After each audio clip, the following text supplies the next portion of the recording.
Hello, all you beautiful gems. Oh my goodness. Oh my goodness. Cobra resubbed for 51 months. Alistair resubbed for 54 months. You guys will have to forgive my voice. It's been a long weekend.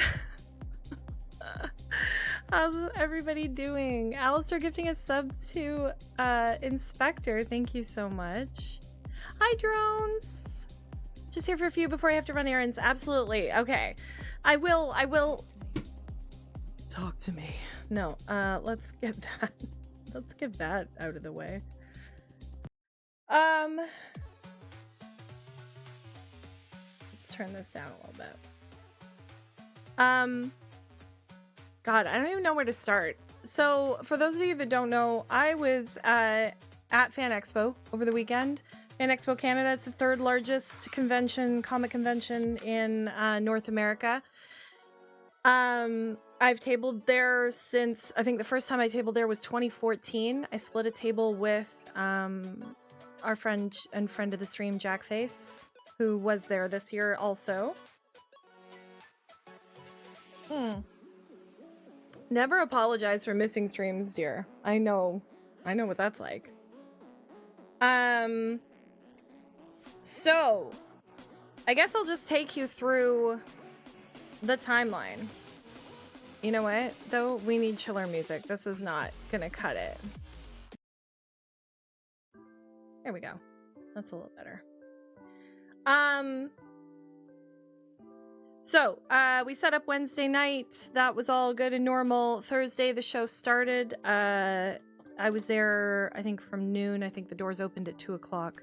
A little bit into the show on Thursday, my table neighbor, Mike Fenn, who is formerly Mike Fenn Designs, he's now Hearth Designs. We've tabled together for years. We share an end cap at Toronto Comic Con. We were table neighbors at FanExpo for years, and now we share an end cap at FanExpo. He was talking to some attendees who told him that Bell Canada, who had a huge section, they do the Bell Esports stage, but on the other side of it, that they had these photo booths that were using AI. It was when I heard about it, I decided to go check it out myself because I wanted to see for myself what it was about. So they had several booths set up that scanned in your face and then used AI to blend it into, you could get yourself as an anime character or a superhero or a wizard or whatever it was, kind of thing. I think they had some limited options to choose from. So I went over there. I saw that that's definitely what it was. It was definitely AI. Because I just couldn't believe that FanExpo would let that exist in the same space and in, an event that celebrates all of the things that are created by artists and writers and actors and everything that AI is threatening in the creative space right now.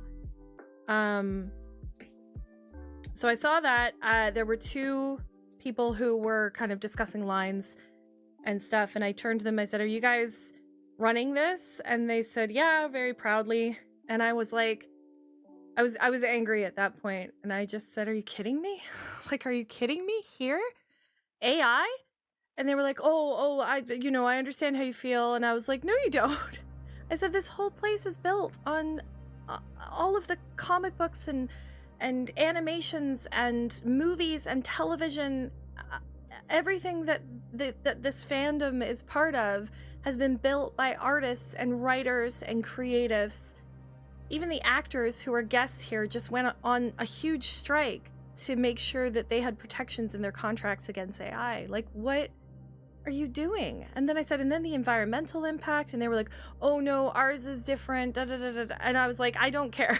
And I kind of stormed off because, like, there was no conversation to be had in that. First of all, they just worked there. Do you know what I mean? So then I went to FanExpo management, which, you know, for us, we have a few contacts, like for artists that there's the Artist Alley coordinators and there's the comics guest coordinator. And they usually have like a little office that is open during convention hours so that if there's any issues. So I kind of went there next, and I asked them what the AI policy was for the Artist Alley. And they were like, oh, for the Artist Alley, like, we don't actually have an official AI policy, which I don't think they have an official AI policy because enforcing it would take extra staff and manpower and hours and money. So, you know, their response was like, to the best of our ability, we try to keep AI out of Artist Alley. Like, we don't allow it. And I said, well, why does Bell have an entire booth dedicated to AI? And their response was basically like, well, that's the corporate side of things. You know, we don't deal with any of that. And I was like, well, is there someone who I can call or email or talk to about this?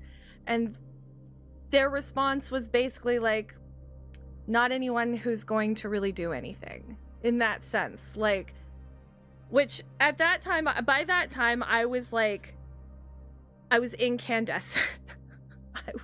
I think my blood pressure spiked so much I gave myself a migraine. Like, I was so furious at the gall of it all. Like, it felt like such a slap in the face to everything that convention stood for. And all of the artists and creatives and writers who were there, you know, it was just, I was so angry. And I was basically being told by the convention that, you know, this is a corporate thing. And hey, Queasy. Queasy was fighting the good fight with me over the weekend. So I went back to my table. On the way back to my table, I started stopping in and talking to the artists that I knew. And they were also like, what the fuck? Like, that's what do you mean? What do you mean? You know, we were all just like, this is ridiculous. That is unbelievable. Why would they have that? Why would they do this? Why would FanExpo allow it? Why would Bell think it's a good idea? Here for more tea. Hi, Fen. This is my friend Mike, who I was telling you about, who tables with me. We share an end cap at FanExpo. Yeah, so I got back to my table after talking to quite a few artists, and I was like, something has to be done. We have to do something. And I was thinking, and I started talking to some, you know, a friend of ours, Stephanie Cook, who is an author, writes a lot of comics and graphic novels. She's wonderful. She was like, what the hell? And again, we've all been doing FanExpo for a long time. We know a lot of people at the show. We know a lot of people who work for the show. So Steph put a post. She went and took a photo of the booth, and put a post up on social media. It started to really get a lot of traction. I was posting on social media. I was posting in the Artist Alley groups about this, and I was encouraging people to like email and call in, and I was talking to attendees about it as well, because, you know, I think because FanExpo at the end of the show always gives out a survey to exhibitors and to attendees, just to like, what did you like about the show? What could be done better? We did love your feedback, etc., etc. So I was talking to attendees a lot about putting it in their exit survey and talking to, you know, letting FanExpo know that this was not a good fit. But I was still very much in that headspace of like, that's all well and good, but like, something should be done. And I'm like, maybe if we can get enough artists, we can organize like something, some sort of just signage, protest, something to let them know on the spot, to let attendees know, because a lot of people who aren't, you know, chronically online or aren't in creative spaces. Hi, Cassie, I missed you too. I'm glad I got your little message. Cassie was like, when are you coming back to streaming, please? My voice is so shot. I'm so sorry. I'm so sorry. I'm so sorry. You know, so I was just trying to talk to everybody about like what could be done, and you know, and that evening when the show ended on Thursday night, Aaron Reynolds came by our table. Aaron Reynolds is the author and creator of Effin' Birds. If you guys have ever seen the memes of, you know, an illustration of a bird that has like a, you know, I can't deal with this shit or what. It's kind of hard to explain without an image. Where am I here? Let me see if I can find Effin' Birds. And again, we've known Aaron for years. We've done a load of shows together. Let me just go here. It's literally, this is it. Who's the dumbass now, dumbass? Like this is Effin' Birds. Basically Aaron bought, I think he said he told us once he paid like $100 for like just a metric ton of these old like Victorian illustrations of birds in both color and black and white. And like he bought the rights to them, and he started posting online with just like swear words and just sayings and things like that. And then that it snowballed from there. He's published books, he goes on tour. I'd sell you to Satan for one corn chip is the one I've encountered most. Yes. Yeah, that's Aaron. So he came by our table at the end of the night while we were kind of packing up to go, and I was like, hey, can I bend your ear for a minute? Because I'm really pissed off. And he was like, yeah, what's happening? And I told him all about it. And he was like, that's really interesting because I'm currently in an active lawsuit against OpenAI. I am one of many, and I think there's a few other artists and creators here who are currently in a lawsuit with OpenAI because we can prove that they used our stuff to train the model, and now they're making money off it and selling and that sort of thing. And I was like, that's really interesting. He's like, so I would like to have a conversation with the Bell people and with FanExpo about this, because that is wild. So I said, well, it'd be great if we could organize something, you know, some sort of demonstration or some just, you know, to raise awareness and start a conversation. Because again, what I was saying before is a lot of people who I was talking to about it, a lot of attendees didn't know. They were like, is that what that is? Like, oh my God, that's ridiculous. So, I went home that night and I was so angry. Wait, I'm gonna go show you. Give me a second. I went online.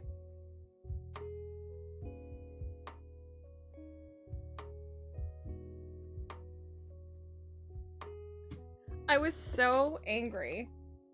I went online and ordered a megaphone. Thank God it didn't come in time, because I do think I maybe then would have been in a lot more trouble, let's say. But I was just like, I was so mad. Hey, Hack, how's it going? So yeah, I went and ordered a megaphone, but luckily it did not come in time, because I was thinking of doing something Saturday morning as the convention started. I was like, can we block their booth? Can we block the escalators? Can we set up something? So that was Thursday night. Friday morning, we get in early, we set up. Aaron makes a beeline for my table. He's like, hey, I went out with quite a few artists and creators and guests last night. We are getting together and we're going to go over to the Bell booth at 3:00 to either stage sort of a stand-in, sit-in conversation. And I said, okay, I will be there and I will spread the word. And that's what I did. I sat down and made a bunch of signs. Hey,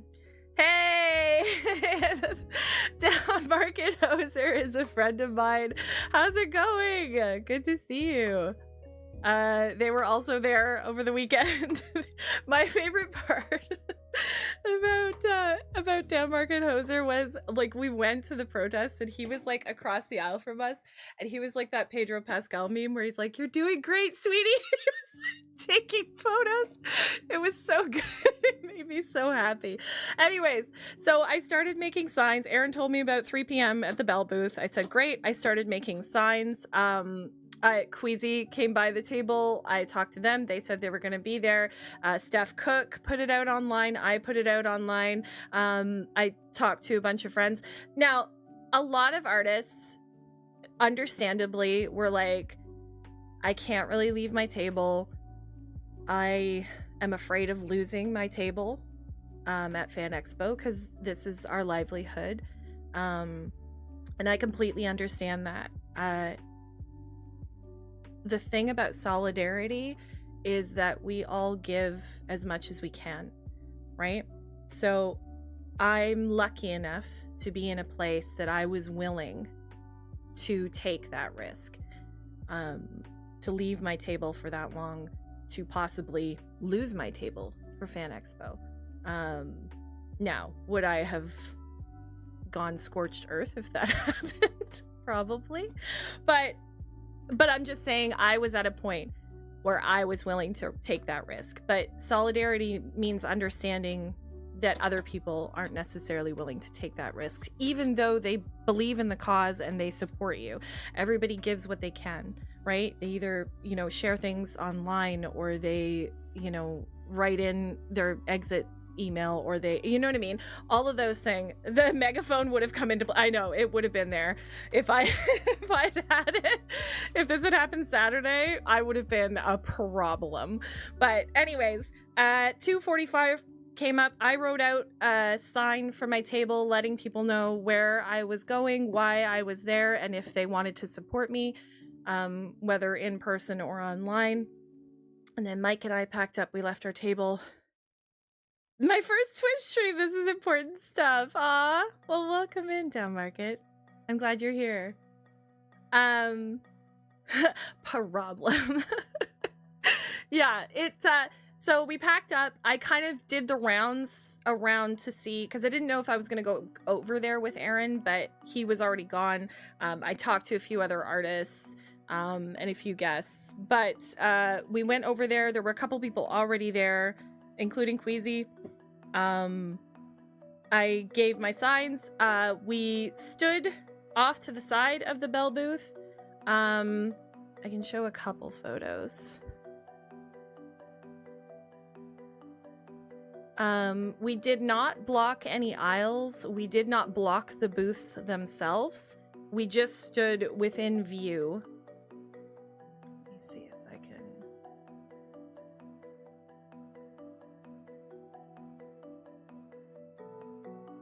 Where did I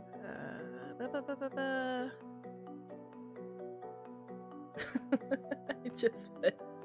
This doesn't show the booth photo. This is just the photo that went viral. Let me see. Let me upload some stuff to the Discord, and then I can show you guys what was there.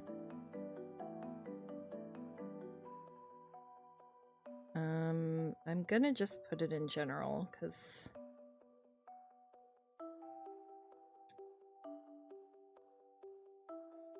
so that's a picture of the booth. That was Stephanie's post that went viral.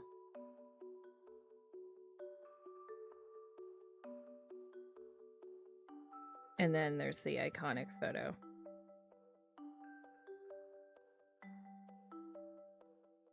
Okay. So let's go here. So here's what the booth looked like. And I'll tell you what kind of got me up in arms is this photo and this photo here were both very like younger children. That's the other thing, is like they were advertising it as sort of a family thing. And even like beyond the ethics of AI, there's also the ethics of like scanning in people's faces and taking their information, and where's that going, and what are the terms of service on that? That's a different conversation, although similar. So there was this one. This is the post that Steph Cook put out. This is the one that kind of went viral on, especially on Blue Sky. The level of disrespect is staggering. AI is trained off stolen artwork, and this actively takes away from creators currently at the show trying to sell commissions and actual art made by humans. This is the group before it got bigger kind of thing. This, you can see where the booth is to one side, and then this was us. There's Fen right there. There's Steph Cook. These was a group of friends from Steph Cook. There we are. We talked to a lot of people. So when we got there, we stood with our signs. This is when the police showed up. I'll talk about that after. We got there with our signs. We stood sort of off to the side silently, but making sure we were visible, and making sure we were getting people's attention. People started taking photos because right across from that booth was like sort of tables set up at the Bank of Montreal activation.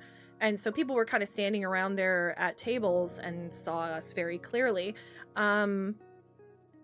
People came up and asked what was happening, and we talked to them about what it was. And again, a lot of people's reaction were like, oh my God, is that what that is? They're using AI? That's so gross. Like, again, to me, the timing of this is wild, because to me, the public opinion on AI has like, it's tanked. Like, I don't know why they thought this would be the time, place, event.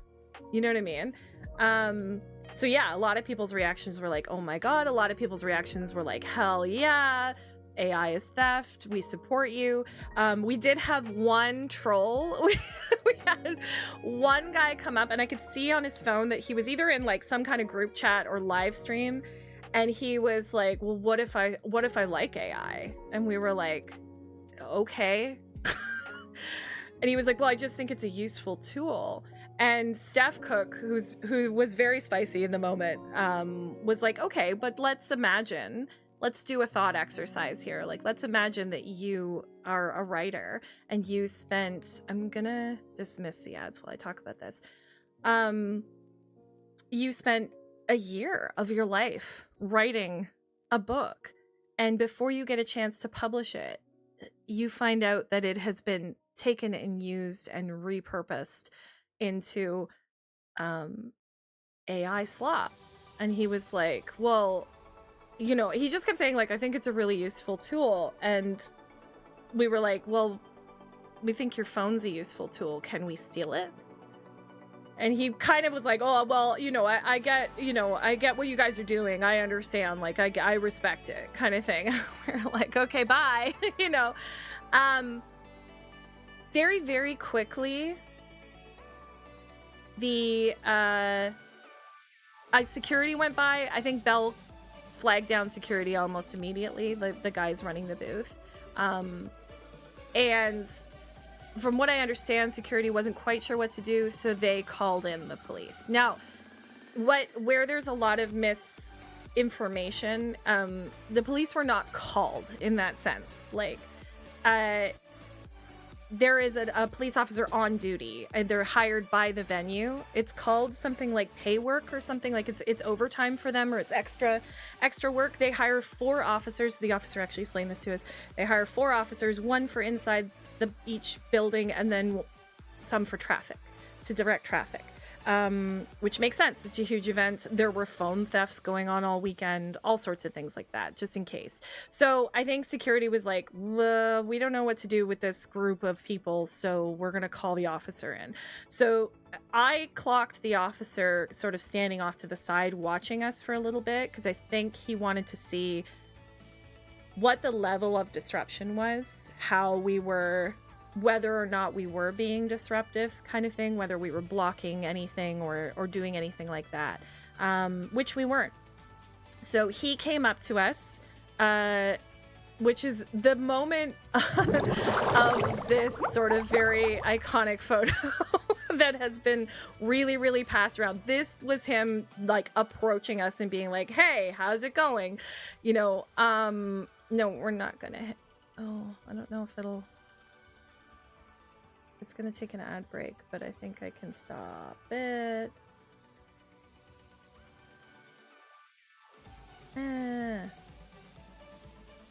It is a great photo. Like, optic wise, it's a very great photo.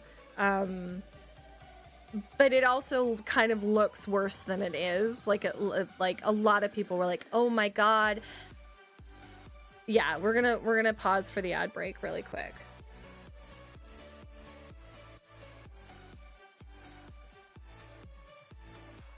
Let me just make sure. 46 seconds. That's all good. All good, all good.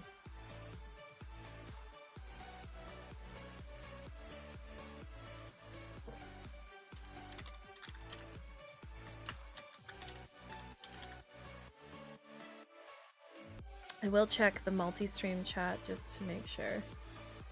Okay. If anybody's here from YouTube, welcome in. I do tend to hang out in my Twitch chat just because I get a lot of my notifications that way. But I will try to check the multi-stream or the YouTube chat as often as I can. Okay. 2, 1, and we're back. Okay.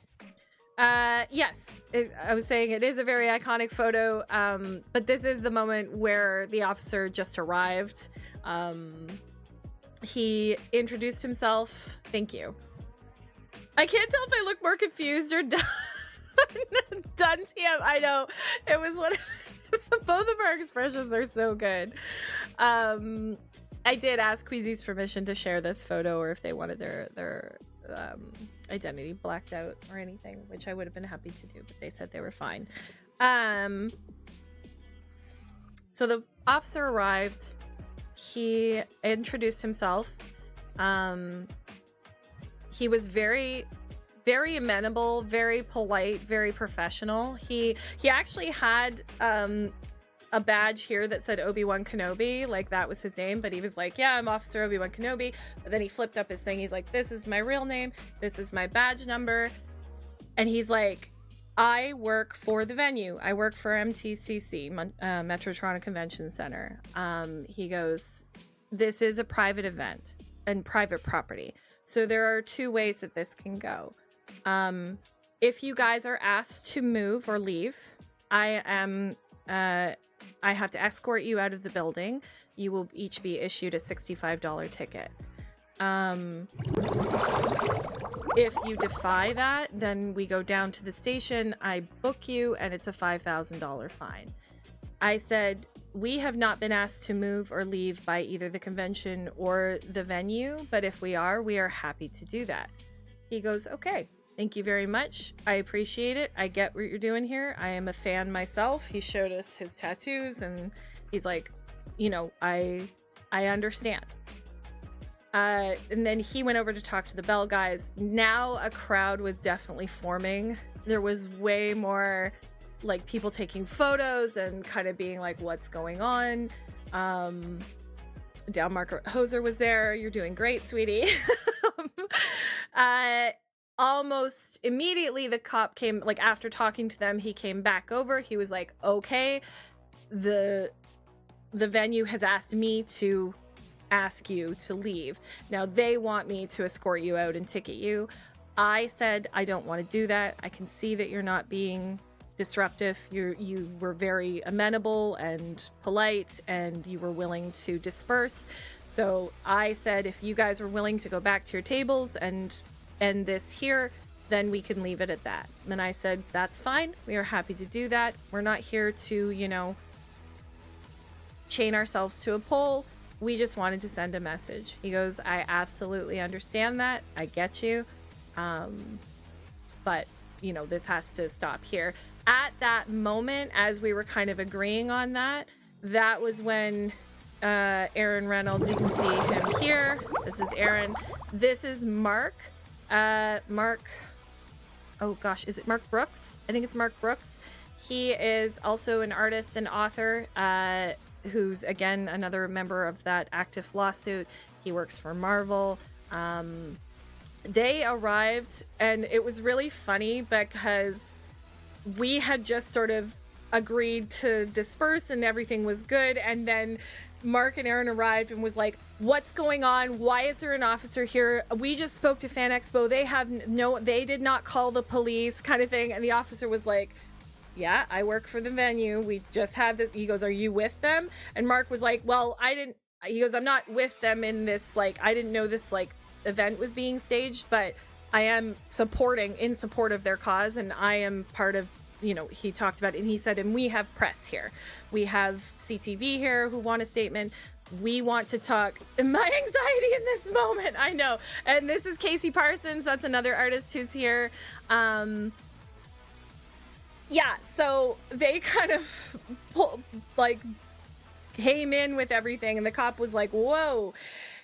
And he was like, we want to have, Aaron introduced himself as well. He was like, we want to have a conversation with the management of the Bell booth about this activation, private conversation.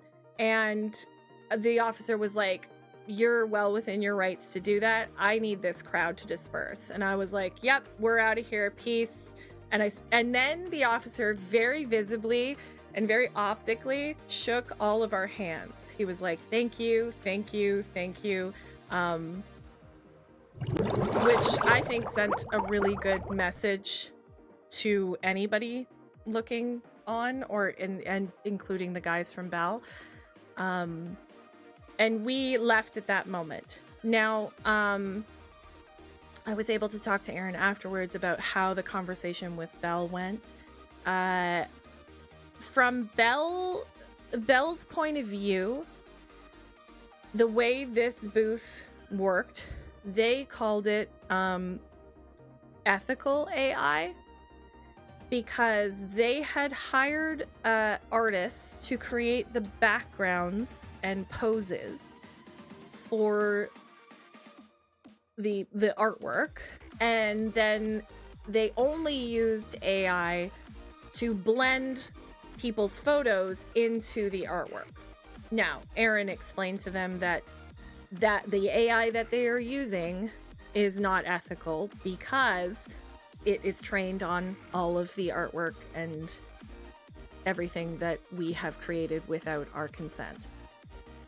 And they were like, okay. And I think they could understand that, yeah, it wasn't a great look to be alongside the Artist Alley doing that and using it. But in their minds, they also said that, as far as power usage, it amounted to like 3 CPUs or something like that.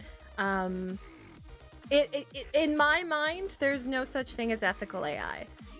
One, it's all trained on stolen artwork or writing or whatever the learning model is.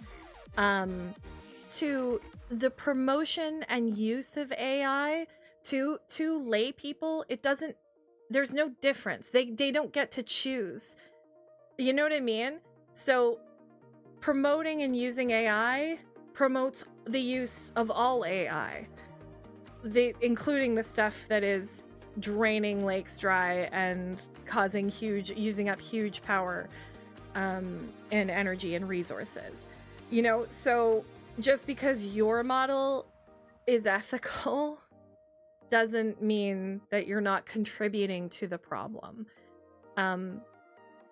In my opinion, the harm and outweighs the benefits in the end, right? But after that, we went back to our tables. The police officer actually came by afterwards. He shook my hand again. He had said, I just want to thank you for being cool about it. I said, frankly, same to you. That definitely could have escalated, and I think he did a really good job of de-escalating it. He was like, it was really funny. He's like, I think you guys inspired me to come over here and kind of support artists, but also, and he did this, he kind of leaned in. He was like, AI is bullshit. So I'm with you. I get what you were about, kind of thing. And I was like, hell yeah, we like fist bumped. So he was a very, very cool guy. Like, as an individual, definitely the right person and the right type of officer that you would want to handle that situation. He kept a cool head. And understood that we had a message and that we weren't being disruptive, and he understood the optics of all of it. And I think that was very beneficial to everybody, really. It certainly could have gone worse, especially if I had had a megaphone. But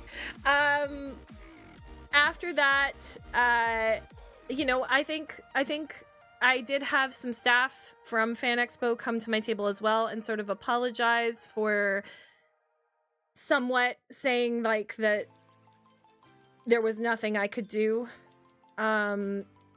They said they were trying to manage expectations, kind of thing.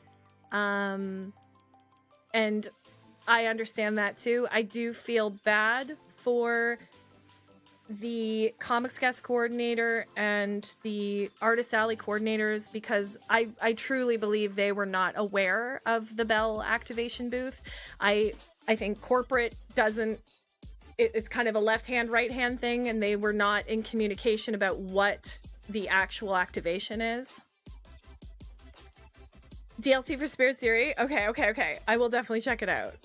But yeah, I don't think, I think there was a communication. I think if the people who were in charge of organizing Artist Alley and the Comics Guest had known about Bell using AI, they would have been able to at least say, hey, bad idea. This is why. Do you know what I mean? I was told that FanExpo was going to put out a statement. So far, I haven't seen anything. I would really like to hear something from FanExpo. But in the end, I think we did what we could with what we had. I knew I couldn't sit there and do nothing.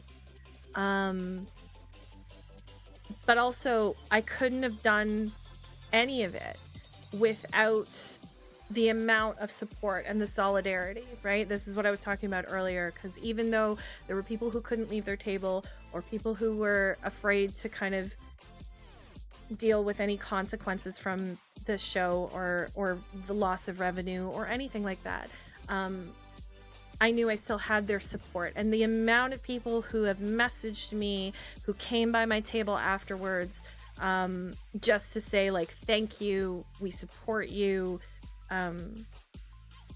we're really glad that you did what you did, kind of thing. And that's been the best part. Like, the people are what make these shows, right? The amount of positive interactions I had over the weekend regarding my art or regarding the protests, like all of that was worth it, That's why I do these shows. So yeah, I can hope. I know it's easy. It's easy to say like, what are you gonna do? It's money. They're big corporations. But I also, part of this whole incident is I wanted to show that that we do have power. That when there is enough of us, when there is solidarity, when there is public outrage and a call to action, that you can make changes, that you can get their attention, that you can at least like inform and make aware the broader audience, which is where these corporations' money comes from.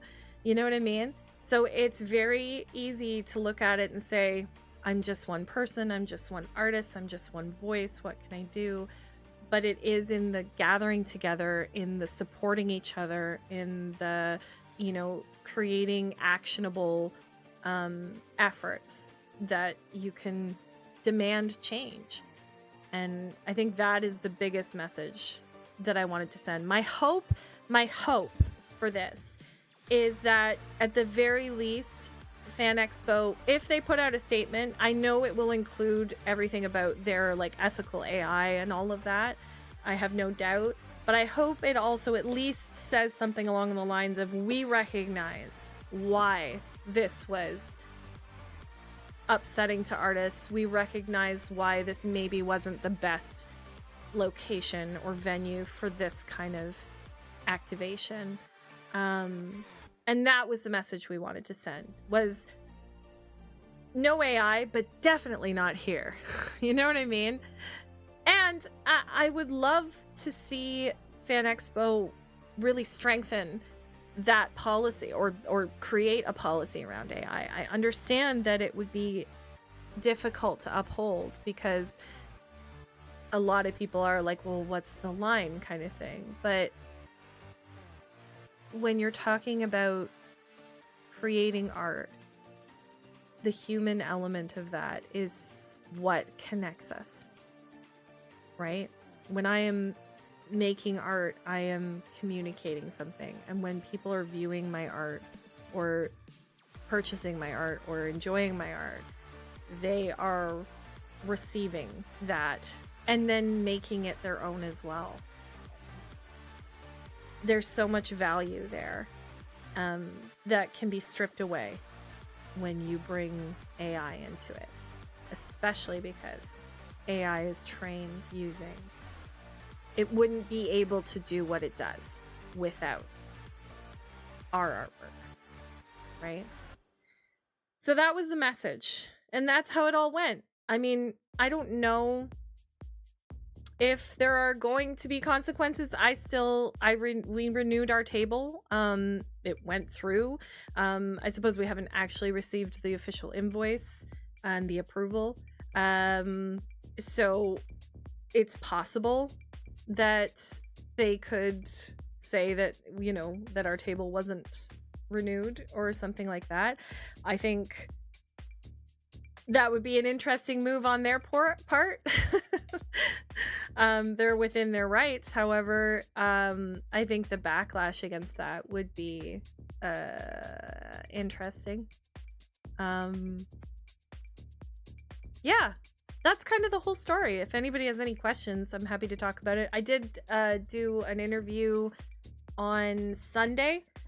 A YouTuber came by and asked to sum it up. It was interesting because I had, you know, they had messaged me the night before and I checked out their channel, and they had a sort of guide on FanExpo from the day before talking about all of the corporate activations, and specifically at the end they were like, hey, don't go do the bell thing because they're using AI and that's really crappy. I also heard rumors because my husband's manager was at the show on Sunday and he said he saw people protesting at the photo booth. So I don't know what that was about. I had not heard of any other protests, but it would be interesting if people had, especially attendees, had continued to sort of protest or put up a you know, an awareness or a conversation about it. Thank you for being an icon and standing up for what's right. I mean, listen, I come from a background. My dad was a union president. My grandfather worked for Tommy Douglas, who was the MP who brought in universal healthcare to Canada. Also, Kiefer Sutherland's grandfather. Like, I come from a very union strong background. I am a member of a union. I'm a member of Cup W with Canada Post. So I have a basis of understanding of how to protest, how to create conversation, how to have a call for action, a call to action for people, and how to talk about how to stand up for yourself and how to represent your rights, you know. And I feel confident in that. That is the skill set that I bring to the table. That's why I was able to have these conversations and keep talking about it. It's why I was able to talk to the officer in the way that I could and not feel threatened in that sense. I'm curious to see how FanExpo responds to all this and moves forward. Well, and I hope the conversation, I hope we can continue to hold them accountable and say, like, hey, you still haven't addressed this with us. I'm wondering if they're going to wait until a lot of the, like, exit surveys come back. Mike, I don't know if you've received yours yet. Joey Allen said, are you coming to the tree? No, I know. It's, well, I mean, you guys, for anybody who's been on my channel a long time, like Alistair or Cobra or Drones, like I can get ranting about labor rights, workers' rights, value, with wage theft. Like I can talk a lot about that stuff. I mean, it was the comics guest coordinator was the one who said, he called me over to his table on, I think it was Sunday morning or Saturday morning. And he was like, I just saw an email with their statement that they're going to be putting out. But I don't think they would have put it out during the convention because it would have, again, had people coming to the Bell booth, possibly causing more disruptive behavior. So I think we're waiting till the con is done and possibly waiting to see if there's still talk about it that they feel they have to address. 100% with you. I come from a union family and passionate about this stuff. Yeah. Yeah, exactly. Exactly. Got the email, just sent it. Okay, perfect. So we can both put in our did you get confirmation of the rebook, or did you just get the exit email?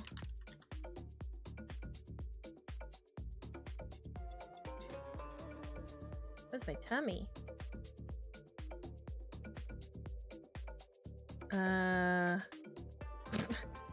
The email. We are super amped that you've chosen to rebook for FanExpo Canada 2026. Thank you for taking the time to submit your application. Okay, so we got our rebook, so that's gone through, so that's good. Because I suppose the biggest threat they could have levied against me was the loss of the table. Yeah, it's interesting. It's the whole thing was, and the other thing you have to understand, like why I sort of hit my breaking point on it, is that like for the past month, I've been continuing on a discussion with FanExpo about how they added 136 tables to the artist alley this year, netting them about $110,000, and how they like that increased the artist alley by like 30 to 40%. When they cannot increase attendees by that percentage, they have maxed out on attendees. They actually oversell tickets each year, and people can't get into the building. It's quite a thank you, Sengi. Yeah, it's so I had been having this ongoing conversation about how like they decreased the value of our tables. We had rebooked last year expecting a certain value, and that we deserve to be compensated for that decrease in value. Not necessarily monetarily. I was saying, hey, use that extra money to invest in the artist alley, advertise the artist alley, put some wayfinding. This is the only convention that I do that doesn't have signage in the artist alley. They give us table numbers. And it was even more confusing this year than it has been in the past because, again, it's an extra 136 tables. And they didn't put any sort of, like, labels in the aisles to let people know where they were. Yeah, no signage. They give you a map, but the table numbers are so tiny on the map, you can't... People were like... I tried to take a picture and zoom in on my phone and I can't get it. Like, it's so silly. It's so silly because we've been asking for it for years, because the amount of people who are like, I couldn't find you and I gave up. And now the area where they put the new tables, according to them, the vendor pulled the food court out of that area, which meant they lost a whole bunch of tables, which again, then there's a whole issue for people with mobility issues. They lost a place to stop and rest. Parents, you know, older people, anybody using mobility aids. I talked to a ton of people who were very frustrated with that. And then, so then now you have more artist alley to go through. So like you're walking even more and having no place to rest. But the venue pulled all of that out, and we're charging FanExpo for the space, which I understand.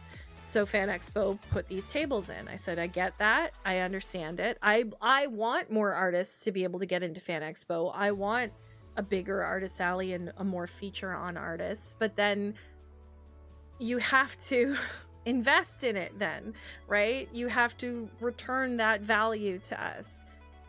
And then so to go through all that and sort of have the response be like, and again, a lot of people that I talked to about it were like, it's money, FanExpo doesn't care. You know what I mean? And I think that's the frustrating part about it, right? It's to say that FanExpo is all about money. They don't care about artists. They don't care about our concerns, but they advertise that they do. And I know that the people who run Artist Alley and the comics guests do care about, and they run against, they're bashing their heads against the same thing we are, which is the like corporate greed half of it. Do you know what I mean?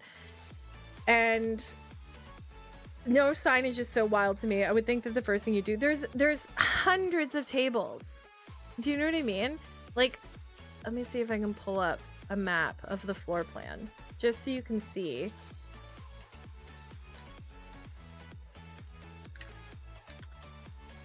It is the third largest convention in North America, and the only thing that's hanging above the Artist Alley is a sign that says Artist Alley. So like, here you go. Like this is the whole south building, right? Here's where the bell booth was. It was, the photo booth was on the outside of this, facing the BMO, right? And there was a tiny little food court here with no tables. There was a food court here with a few tables. And there's the pizza thing was still there with like a handful of tables in front of here. But this whole section here, this whole like extra side section here used to all be food court. It used to all be tables and food vendors and things like that. So they took all that away, added all of these extra tables, and then this is the entire Artist Alley, and the blue is the comic creators, the pro row, we call it, kind of thing. But yeah, it's huge. It spans the whole length of the building, and the amount of people who would come to my table and go, what's your, can I ask you your table number? And I would be like, well, I'm AP 50, but that doesn't tell you anything because the outside booths are all labeled AP, and they go up to 72, but like I'm AP 50. On the other side of this is AP 24, which doesn't really help anybody, right? Because it goes, for some reason, the one starts here instead of on the outside. Like, it's so confusing. And then each aisle, it's, you know, A, B, C, D, like this, right? But that is not label. You could have at least put the lettering, like a big circle on the floor that says A, B, you know, at either end of the aisle. You know what I mean? At the very least. I go to loads of other conventions, HalCon in Montreal. Everybody has maps posted on the wall. It's so wild. I'd heard there were quite a few people sitting on the ground where the Pizza signage was in Artist Alley, that some folks could not get to other people's tables because there were just so many bodies sitting on the floor. Yeah, there was a ton. Anytime I went to go to the bathroom, because the bathrooms, if you can see them, are out these doors here. So my table was here. So I had to go out this way, out these doors here, through the community tables and to the bathroom over here. And like getting through the amount of people sitting on the floor all around the exit, fire hazard, all around the pizza, all around the community tables and down either side of the walls and along near the bathrooms. Like, it's crazy. Hi, Dina. How are you? I don't remember. Dina is another artist. Dina was way up. What was your table number, Dina? Were you in the Q's? Or the P's? Or the O's? But that's the thing, they, like, yeah. It's just wild. The lack of thought is really frustrating. But like, even this, to try and pull up this on your phone and like zoom in and figure out where you are. Like, I was able to tell people I was like against the back wall, 3 tables up. You know what I mean? But yeah, you know, so I'd already gone through that whole like fight and conversation and trying to get artists to like speak up and call in, and they did. And again, when I went to pick up my badge on Thursday, one of the Artist Alley coordinators was there, and he was like, "Hi, Leslie." I was like, "Hey, how's it going? It's me." And literally, it was the same person that I went to talk to about the AI thing. And I was like, "Hey, I'm here to be more of a menace to you. Like, what the hell is this?" And, you know, they were the one who was like, "Yeah, they're not going to say no to Belle's money." And I'm like, "Yeah, but you get to," and this is the other thing, because like, again, I agree. I absolutely believe that the Artist Alley coordinators and the comic guest coordinator had no idea that Belle had an AI booth. But the people at Belle did, in fact, let Aaron Reynolds and Mike Brooks know. Not Mike Brooks, Mark Brooks, sorry. There's 10 more seconds in this ad break, so I'm going to give it a minute before I drop this piece of information. I just want to check the YouTube chat as well.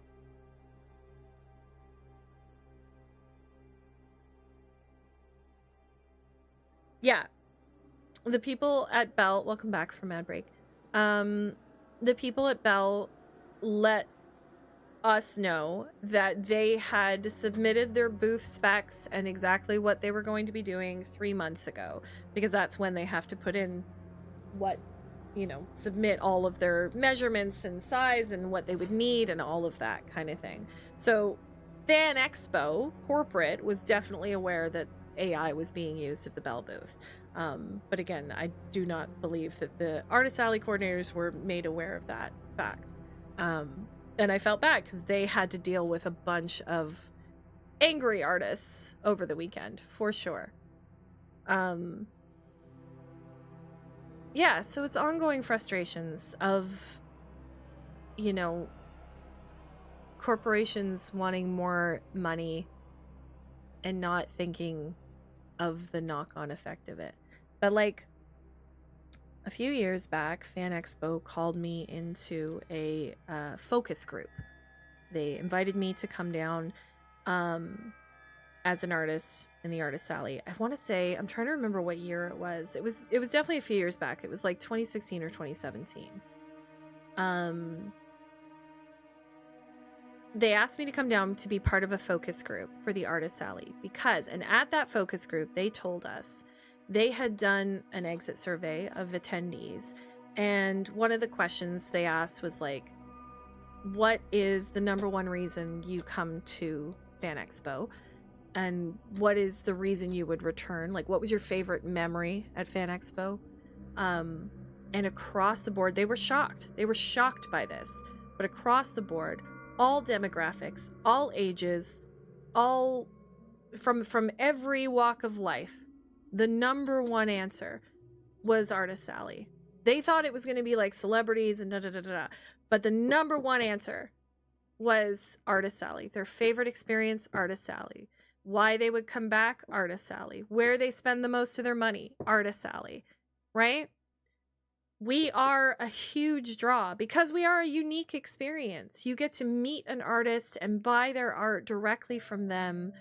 With my stuff, people buy my art and then they take it to get signed. So they get the best of both worlds kind of thing.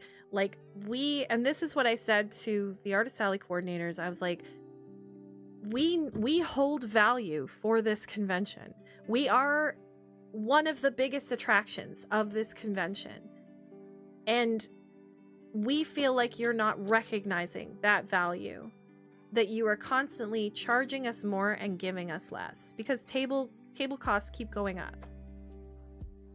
That's what, and that's the thing, like all weekend, people are like, this is why I come. This is where I spend most of my time. This is where I spend most of my money. I love the Artist Alley. It's so rooted in fandom because we create because of our love of these properties, of these characters. right? It's what spurs us to create the art, to make the art that we make. And we bring our own style and personality into it. And that gives fans so much more to consume within their fandom. And it's such a symbiotic relationship, and it's such a good relationship, and it's such a good feeling. It's why I do it. I love going to conventions and talking to people about art and the fandoms and the characters, and interacting with people who are just as in love with this, you know, property as I am. Do you know what I mean? Like the cosplay and the, like, it's just such a great experience. And I feel like the corporate side of things does not recognize that. And, you know, what I was trying to explain is if you devalue our tables enough and we don't feel like we can afford to rebook. And then, yes, right now, there's a wait list to get into FanExpo, right? But if that tide turns, they have to maintain this balance of value, right? We have to feel like we're going to be able to earn enough to make it worth booking and paying for these tables, because FanExpo is one of the most expensive tables. I just had to pay $787 to rebook my table, or $787.70, and that was for Mike and I to split an end cap. I think an actual table was rebook was $690 or $645 plus tax. My $787.70 was with tax. You know, so it's one of the most expensive shows. It is the most expensive show that I do. But it's because it represents a certain amount of value. Just the volume alone, they get almost 150,000 attendees. But if those attendees can't find my table, if those attendees can't get down the escalators because they're broken, if those attendees have to go somewhere else for food, if those attendees can't have a spot to rest because they walk with a cane or a walker or in a wheelchair, like, all of those things matter, and they should matter. You know, you have to show that you care.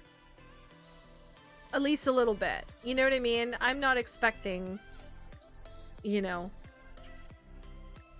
I don't know. I'm not expecting gold treatment. I'm expecting the bare minimum, but there are other conventions that I go to. HowCon, every morning I get to my table, there is 2 bottles of water at my table. We have our own garbage can. There are volunteers and crew that walk around and say, do you need to use the bathroom? Do you want me to watch your table for a minute? Do you need to go get food? Do you want me to get you food? They give us our own Wi-Fi. Like, it's the smallest things, but it makes the experience so much better. $728 with tax for a FanExpo regular table. And that was the rebook price, right? That's not the first time price. Like if somebody were to apply after rebook.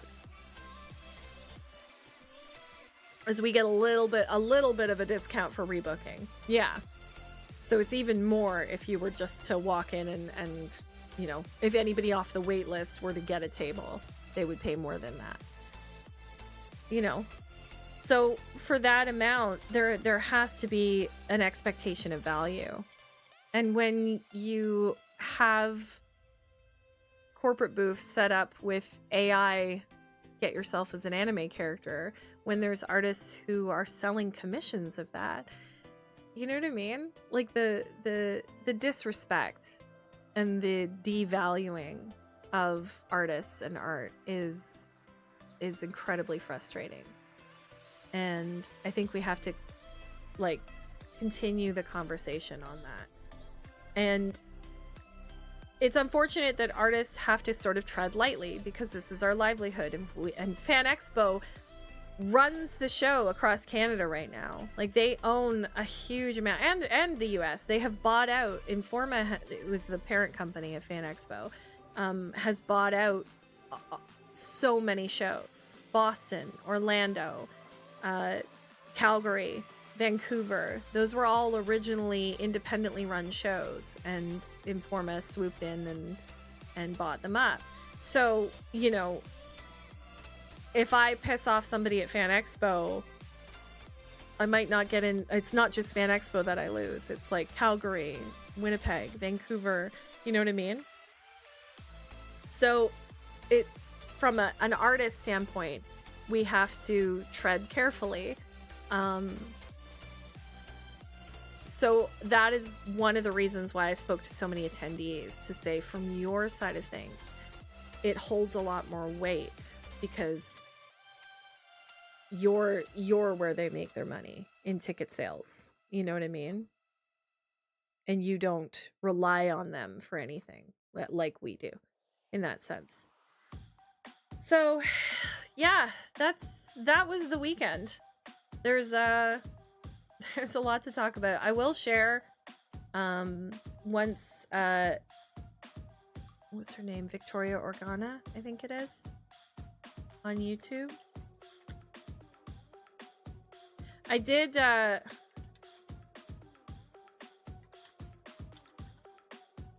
pretty sure. Yeah, Victoria Organa on YouTube. I'll just quickly. Yeah, they haven't put up the video yet. They did do a full wayfinding guide. They did the booth, and they also interviewed my friend Jason Lowe, who's an artist at FanExpo this year. They were the one who came and interviewed me and talked to me about that whole setup. They definitely, it was interesting to have a conversation with them because they definitely were doing this sort of journalistic, unbiased opinion. So it'll be interesting to see what their take and if they could get anything from the people at Bell. Yeah, I think that's everything about it. It was one of those things where I just couldn't not do something. That's where I was at. I just couldn't not do something. Oh, the other thing is, like, I found like a TikTok like news thing that regularly reports on AI stuff, and they were like, oh, prominent anti-AI group hosted a protest, and I was like, hi, that's me in the photo. I am not part of any protest group. I'm an artist at the show. Like I said, there's some misinformation going around, so that's interesting. That's a weird experience to have your photo show up in places and people say things that aren't true. Gotta run, but hope you have a great rest of Steam. Thank you, drones. Yeah, I'd like to play some Minecraft. I've been waiting all weekend to play Minecraft to get into the server again. But I just want to make sure I clear up anything else. I'm trying to think if there's anything else. Oh, I know, there's one more thing. So at the time that Aaron and Mark spoke to the Bell people, they said they were using Stable Diffusion. Was the AI engine, which again built on stolen artwork. But the Bell guy came to Aaron's table afterwards and apologized to him because he found out in a debriefing that it wasn't Stable Diffusion, it was actually Fuse, which is arguably a worse engine. And he was not aware of that. So even the Bell guys were not fully up to date with the effects of the AI they were using. AI is consuming vital creators in a ton of industries. I'm a software developer, and AI being used to replace junior developers is a real problem. How we managed to get here is a mystery to me. Never in my wildest dreams would I have imagined in a future where companies were allowed to train and steal AI on the creations of others without consent, or pay then that very creation is being used to bully said creators to the sidelines. Art, music, code, hell, everything is being affected. Absolutely. And again, the resource drain on it is huge. Like, it's speeding up that environmental impact that we already make. Yeah, Visu, it's rough out there. And how we got here is that the people who trained the AI models were doing it in an education setting, which is what allowed them to access, you know, everything online without getting permissions and consent, because it was for educational purposes. But then that model was sold and is being used to generate income. And that's where that, like, it crossed over, you know? But again, it really is that thing of, like, you were so busy, you know, trying to figure out if you could do it, that you didn't think whether or not you should, you know? Because the people building it were like, yeah, well, we need millions of images to be able to train it to make art, so we'll just use all of the internet, you know, because, and we're not making any money, so we, you know what I mean? So we don't have to pay any money for it. Like, it's the, I'll just Google an image and use that, you know. That's not how copyright works. And I mean, everyone's saying, like, this lawsuit that Aaron Reynolds and lots of creators are part of, you know, the articles I've read are like, it could shut down AI completely because of the costs. And it's like, well, then it should. Like, already corporations are quietly backing away from AI and shutting things down because it's not as profitable as it was promised to be. Which is, again, why I was like, why is Bell bringing this into FanExpo now? Like, a year ago, 2 years ago, it would have been more defended, or at least more like, oh, well, you know, give it a chance. You know what I mean? But it's not even profitable. It feels like Bell was like, oh, we already have this, we got to use it somewhere. Like, that's, you know what I mean? But it's wild. It was a wild choice to have at that convention, and to have next to Artist Alley in that way. So I just couldn't sit there anymore. And to be told that, you know, no one is going to care, nothing's going to do anything. Like, don't I guess don't tell me I'm powerless. Do you know what I mean? Because I'm not. And no one is, actually, you know. They thrive on you believing that. Corporations thrive on us thinking that it would be impossible to change things. And that is not true. Because there are always more of us than them. And that's what this floor plan shows. Like, if you look at all of these tables and all of these side tables, and each of them, even if each of them only had one artist, a lot of them had two. You know what I mean? When you think about those numbers, it is a lot of people, a lot of angry people. And we can send a message with that. You know what I mean? That's what I think the most important take from this is that you're not powerless. You never are. So if I got to show people that, then that mission accomplished, frankly. So yeah, that's the whole story. That's all I know. I hope that the conversation continues. I do. And I hope that FanExpo will put out a statement about it. I really, really do. Because I think they should. You can't say that you represent fan culture and celebrate it and then have something that's so in the face of it. You know what I mean? So if you want to, you know, join the conversation, feel free to send FanExpo a message online. And Bell as well. I think it's important. Bell is a Canadian company. You know, they were the ones who were doing this and using it, so I think it's important to keep the focus on them as well. But at the very least, everybody, I think, should acknowledge that this was not the place for that, and we don't want it to happen again. Because that was the other thing that Stephanie Cook said. She said that the Bell people were like, oh, if this is successful, we'll keep it. We'll bring it out to more cons. You know what I mean? And unfortunately, I think as far as success goes for people using it, it probably was. Maybe not. Maybe they got a lot more grief than just us. I hope that's the case. I hope attendees were like, you know, but I don't really know. You know, I never saw it packed, but I never saw it empty either. So it's interesting.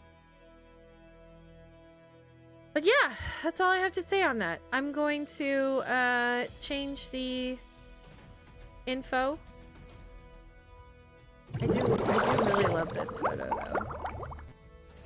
Where is it? This one here. It is a very good photo. I did see one. I was laughing because I did see one like pro AI Reddit group that had posted this photo, and a lot of them were immediately like, of course she looks like that. Like, oh, of course. And then they were calling us like aunties or something like that, like ANTIS. And it was like, oh yeah, you know, blue hair, blah, blah, blah, like kind of thing. And I was like, my guy, if you have to resort to commenting on my appearance, you've already lost the argument. Like, it was very funny. Also, from that photo, it looks like a very small group. It's not. But they were like, oh yeah, 3 people, you know, protesting. And it was like, no, it was definitely more than that. But yeah, it was very funny to me to find that. But again, a very weird feeling to have your photo on the internet go farther than a lot of your regular spaces. I could also look like an AI bro with no other context, so... Or AI bro. Yeah. It was... Well, it was funny because the comments in the Reddit group were like... Oh, they like zoomed in on you and were like, bro just wanted to see the con. but his waifu dragged him up. It was very funny. I was like, damn. You guys are sad. You guys are sad.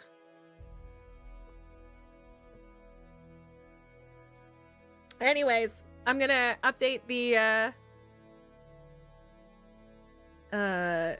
title and the stream, and we're gonna move on over to some Minecraft.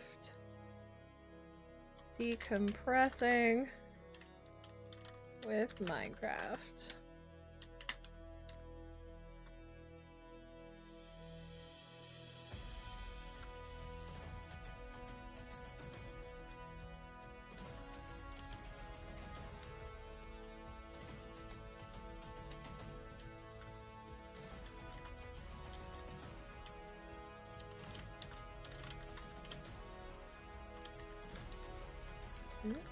These nails are killing me.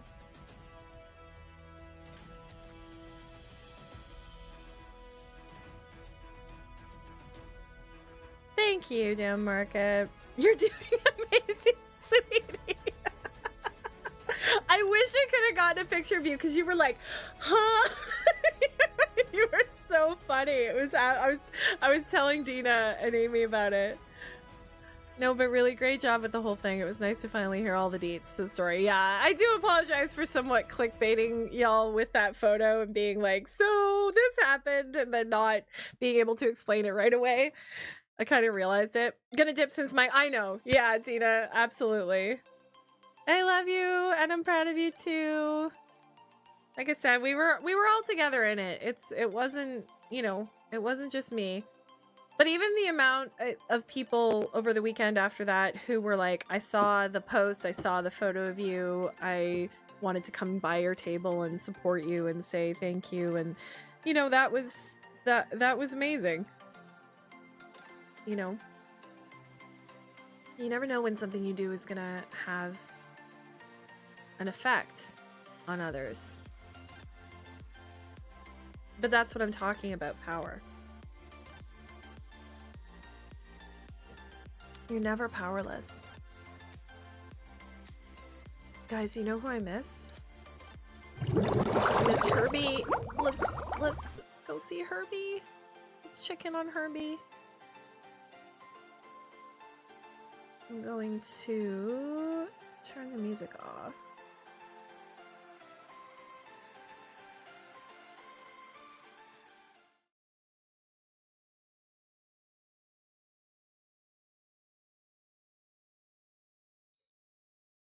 Do, do, do, do, do, do, do.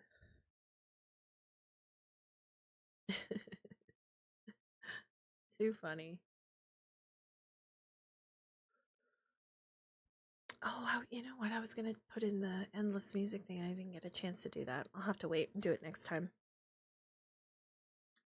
Yeah, but other than that, the weekend went well. I was down from last year, but down like sales wise, but it was mostly like last year was a really big year.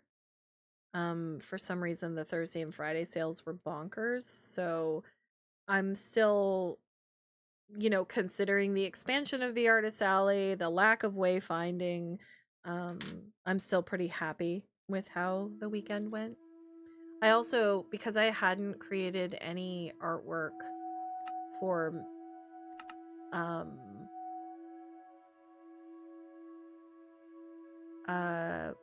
Montreal Comic Con, I didn't have as many new pieces as I would normally.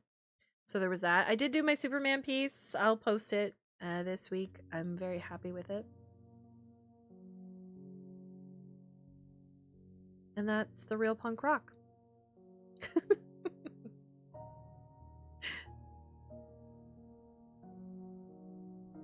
Oh no! No! Can't connect to server.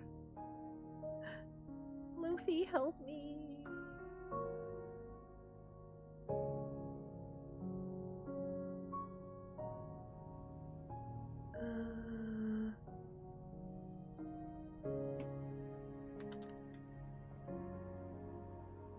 Oh, maybe I'll put it in. I need help.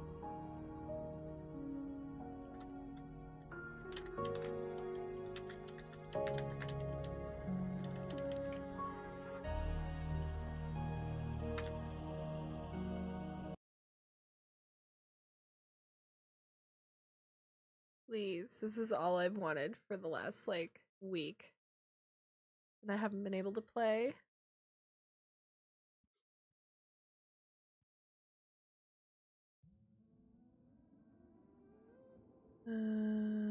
Sometimes reboot doesn't take.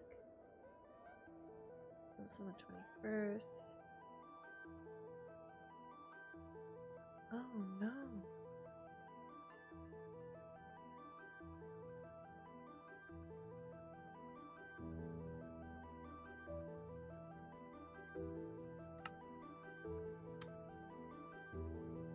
I don't know what to do.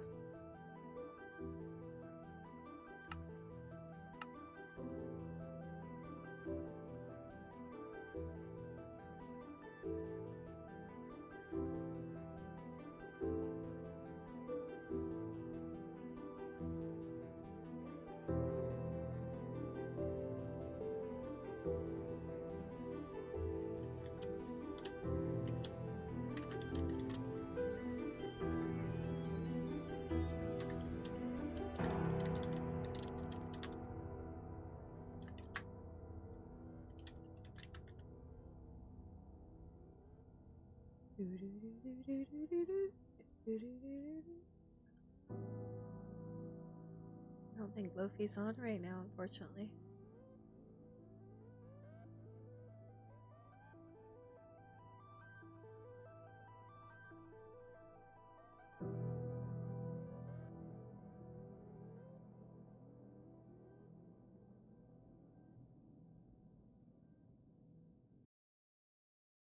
Huh. Well, that is unfortunate. All right, give me 2 seconds. I'm going to take a really quick bathroom break and I will be right back and we'll see. If it's still not up by the time I get back, then we'll switch to a different game. All right, we'll see you soon.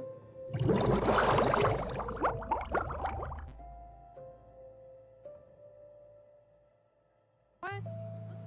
Where'd it go? There it is.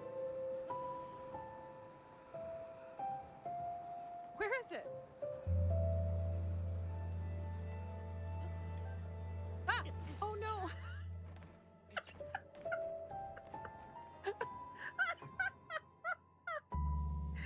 Okay, wait. Okay. Listen. I was really focused on the star. Ah, we did it! Oh my gosh! Congratulations!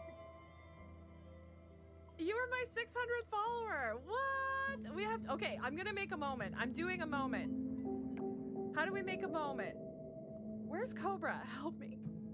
Help me make a moment. Moment? Slash moment? I can't.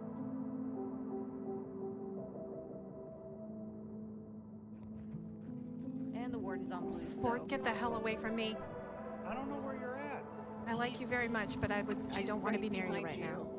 She keeps making distance and you keep following her. Oh my god, stop. Wow, there's so many here. Sensors? Yeah. I wonder why, Sport. I'm sorry, that was Obliterated. You can be rude and Queasy. Queasy, you're so quiet for that long and then you come out with that. You can be rude and red. In my mouth?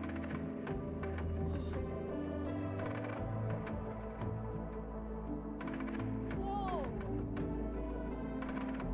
Who did that anonymously? You guys. You guys. Anonymous just donated $160 to get us to our goal. What the hell? We just hit our goal. Oh my god.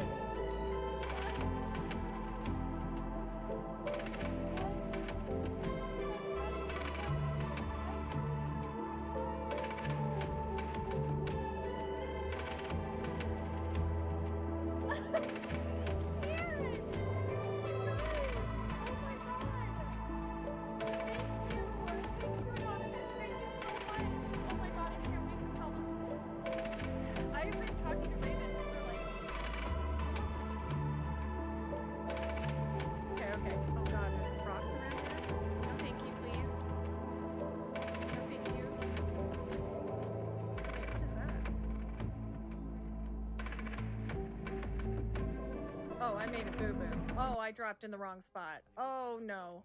I'm gonna die. I'm gonna die. This is fine.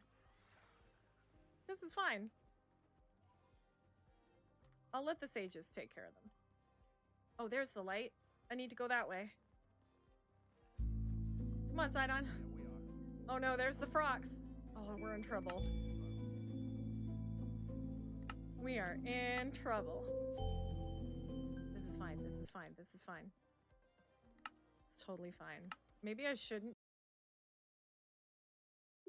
I love spring. I can hear the birds chirping again. Like me, I'm chirping again. I'm a bird.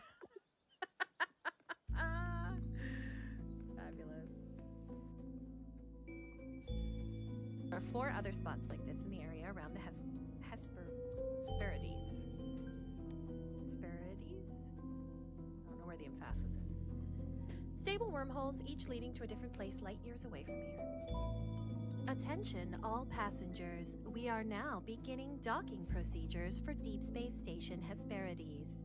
Please make sure to bring all your belongings with you as you disembark. On behalf of the captain and all of our crew, we thank you for choosing Argo Space Transport. I disembarked from the Argo 20 into a massive arrivals hangar. I immediately met with the shift in artigrav, artificial gravity. Hesperides nuts!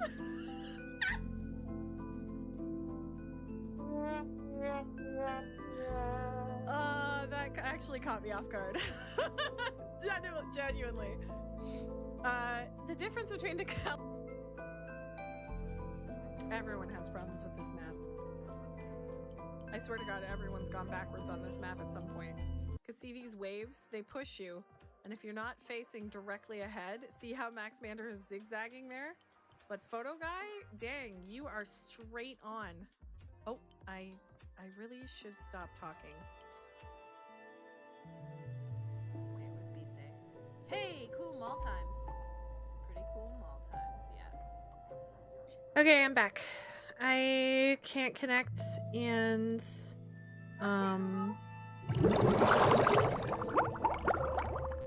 I can't get any answers right now. Luffy's not on. So, I'm actually thinking maybe we'll just start a single player game. What if we did that? Here's what I don't know though. Like if I just hit single player in here, because I opened it through... Like, should I just play vanilla? So that I can get all the updates and everything? Yeah, you know what? That's what I'm gonna do. I'm gonna close this.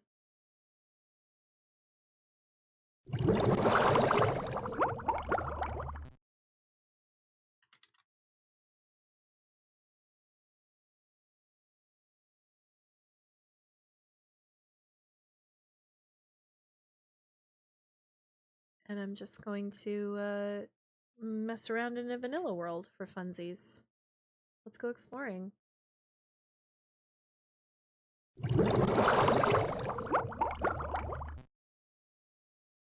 And then if we hear from somebody, maybe I'll switch over.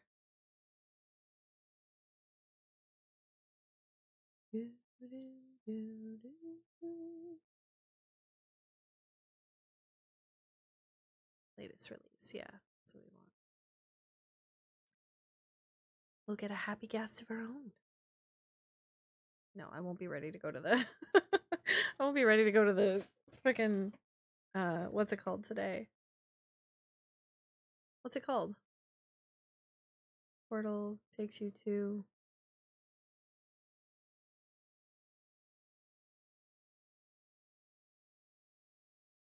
what I need to know. I just need to... Can you connect? I can't connect. Nether! Thank you, Hack. Jeez Louise. Oh, I forgot. Is this the world that has the frog? Wait a minute. Now I'm...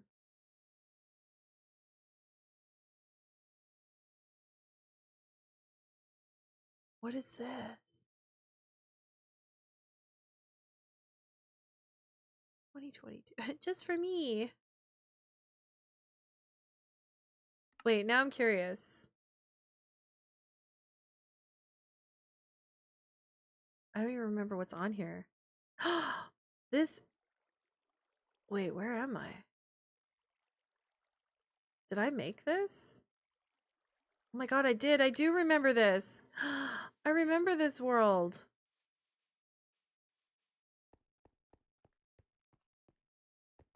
Ooh, it's chugging.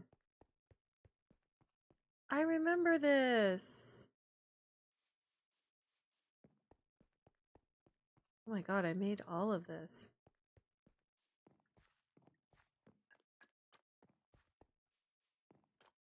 I don't remember what I was building here. But this is where... This is my iron farm. And this is the cave! Oh my god, remember? All of the donators. Oh my gosh. My little crystal cave. Oh my god, the nostalgia.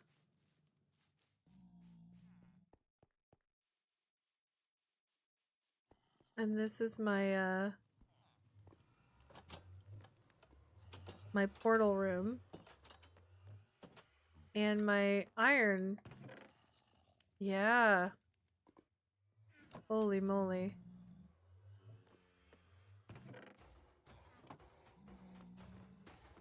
I think up here is... Oh, there's a zombie pigman up here. That's nice. Oh, he's got an enchanted sword. Hold up. Did he drop it? No, he just dropped a carrot. That's fine.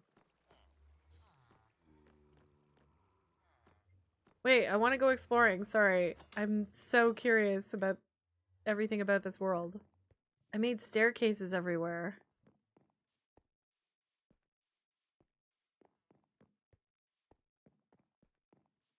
Yeah. Oh my god.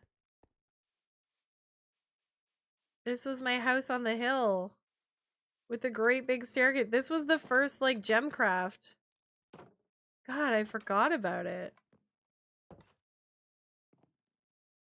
Oh my god. And I got a little ladder up here. And it has my birds. My birds! And a bunch of storage. That's iron. Oh my god, I have so much iron. Wow. Little balcony. And look, oh my god, oh my god, oh my god. I'm sorry. I completely forgot about this world. My little garden that goes out. Here's my bone meal machine. And here's my cow crusher that I always build. Oh my god, this is so much fun.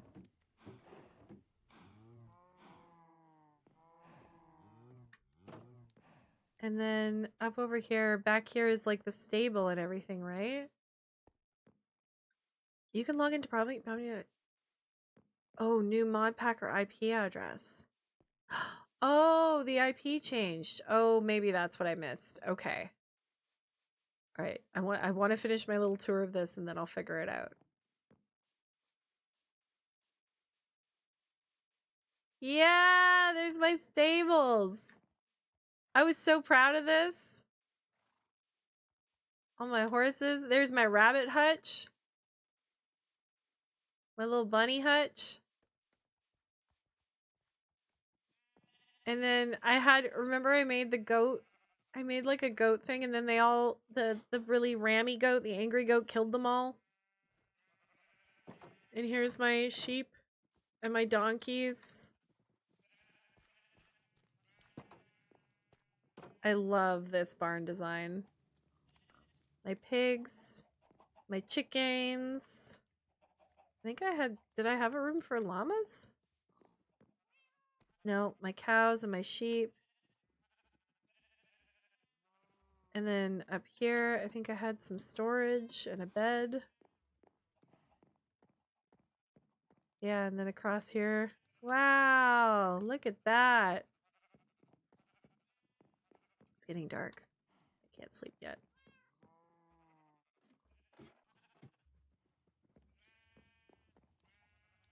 Two bridges, a house, a lighthouse, a dock, one area with another building, probably going to attempt a ship soon. Hell yeah. That was one thing I didn't get a chance to do. And then if I remember, so there's the stable. And then, oh, one of the rabbits escaped. Oh yeah, I was building the axolotl aquarium. Here, wait, let's sleep and then we'll...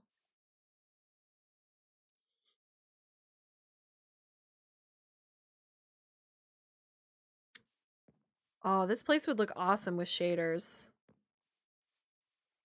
What's here? Oh yeah, this was my mine. And my little mine with my bed. Oh my god, the vines. It's all overgrown. And my spider XP farm was down here. I made a spider XP farm here. Right here. And then further down...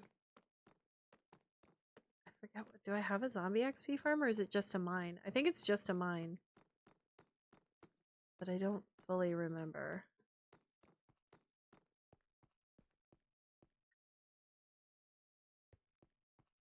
Yeah, I think it's just a strip mine.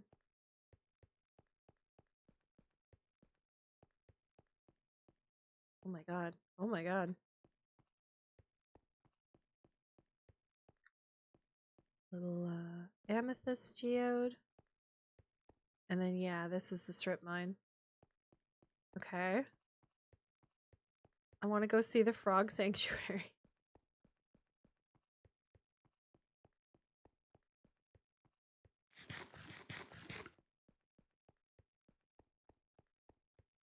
So many staircases.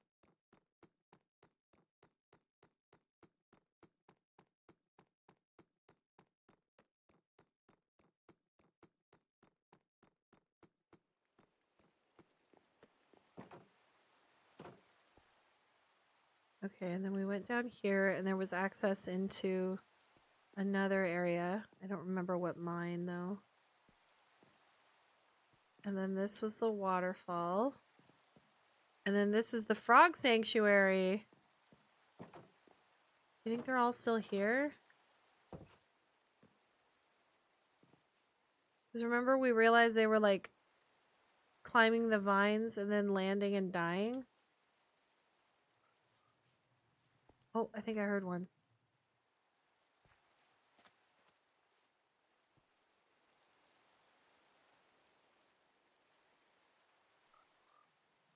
There, do you hear it?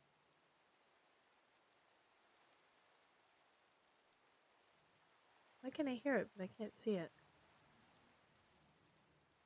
Little campfire.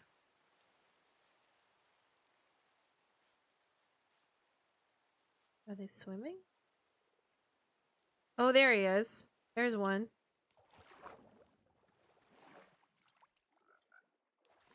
Wait, I want to know which one he is. Come here.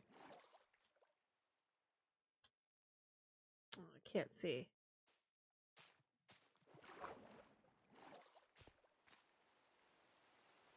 There's only one little frog left.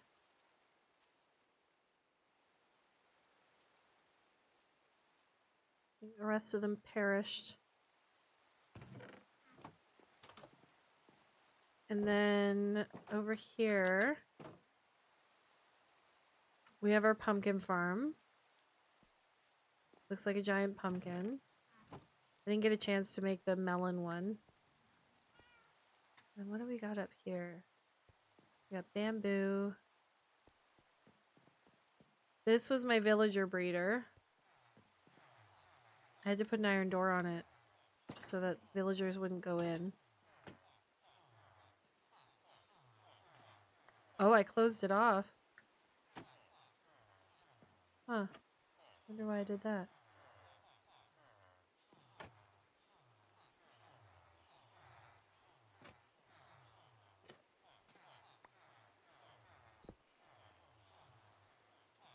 Maybe because it was too full of villagers. Because I built it around a village. Oh, this was my great big farm. That's right. I remember.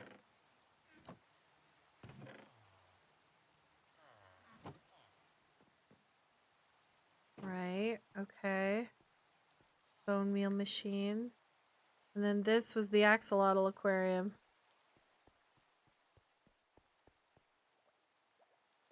So we can walk in it. But I wasn't done clearing everything out yet.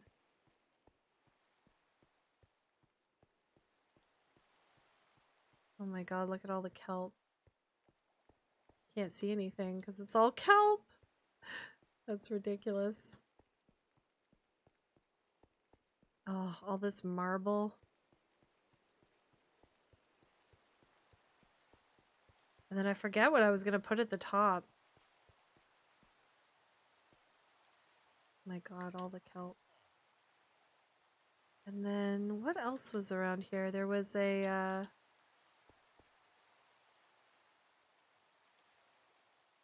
They land in the water. Oh, bullseye. There's something else. This was my village. Oh, the church. The church is also the trading post, the villager trading post. That was around here. Oh, IP changed. Yes. Okay. Thank you. That's what it was. Definitely. This goes down. It was fun because it made me go back into my old world. Oh yeah, and then I put all these librarians here.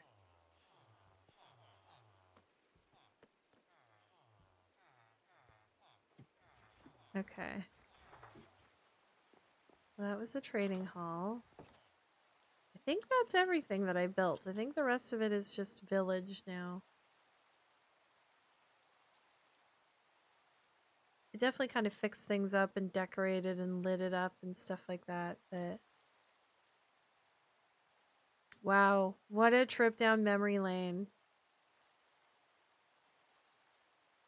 That was fun. Okay. Okay. So here's what we're going to do. We're going to save and quit. I'm going to go here. My screen's just like all blanked out and I don't know why. Okay. Okay, so I have to find the new IP. Up and running. I need to check was the last time you updated your packs.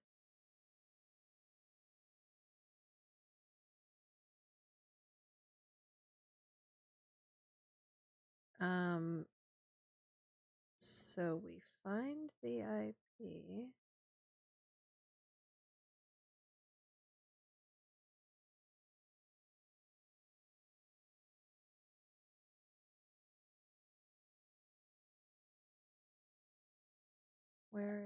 Where do I find that? Is it in the I Need Help?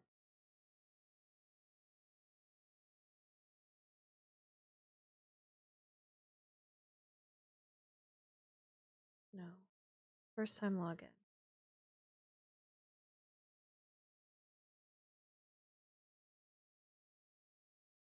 Okay. Let's go to CurseForge.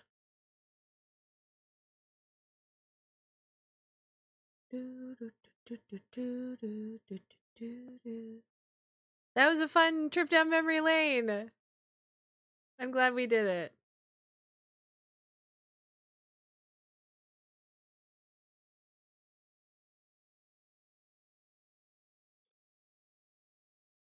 So we'll go here.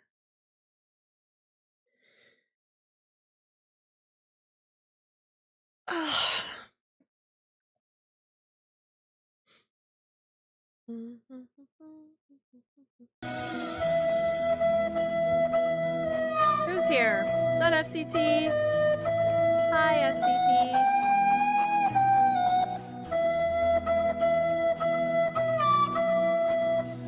But did the mod pack change? Do I need to update the mod pack? Hopefully not.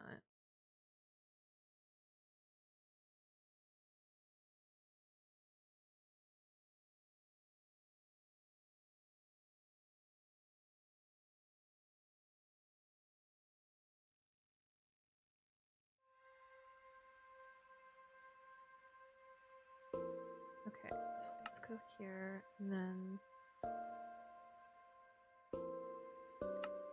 edit.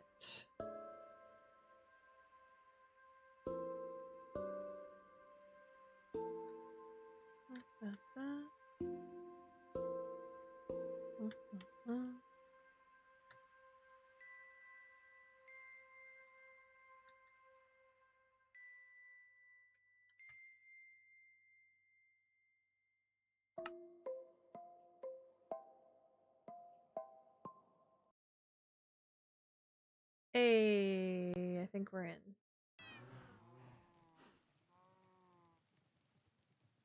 Yes, okay.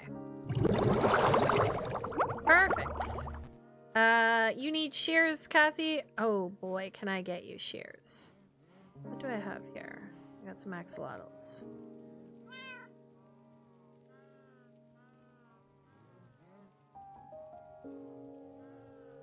We're on a mission.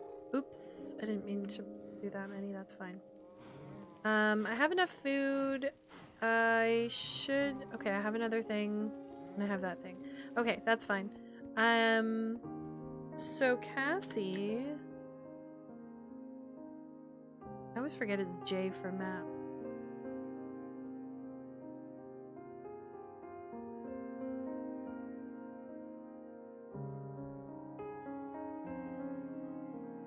Cassie's Cove is way down there. So I'm gonna use the portal at thing to go to the Mushroom Island and then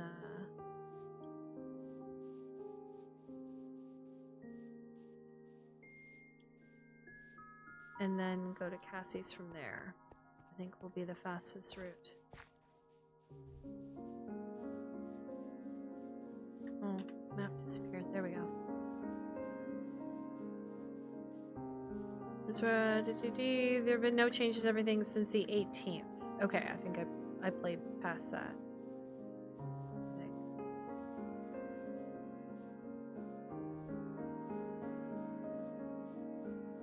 Was there anything else you needed, Cassie? Was it just the shears? So you can get some vines?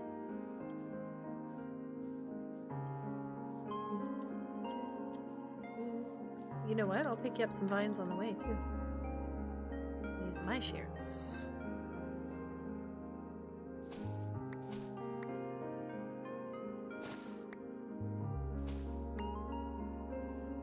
Because as soon as you put them somewhere, they will grow, and then you can shear them, and they'll continue to grow. Like, you can just set up a little vine farm. There are different kinds of vines. Those are like the base vines, the vanilla vines. There are different kinds from... and depending on what biome you're in, they'll change color. Hello, mana rays. Okay.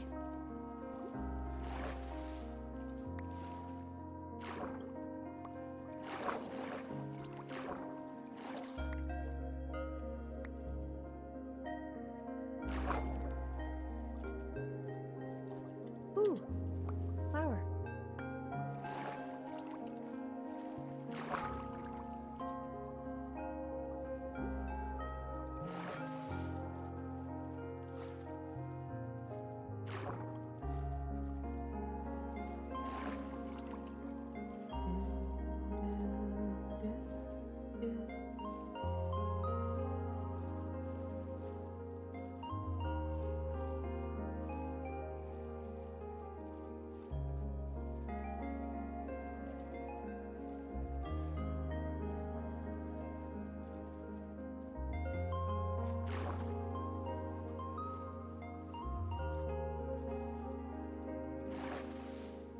Oh, I also wanted to check out...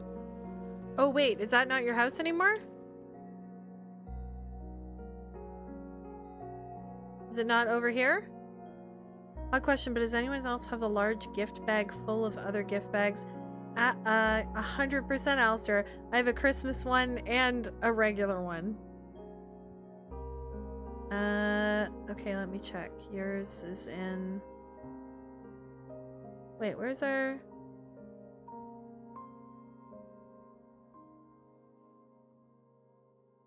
Is it in planning?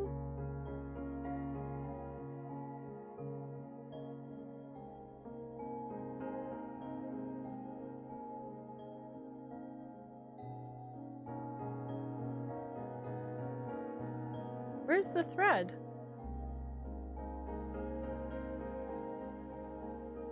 I swear to God, I'm losing my mind.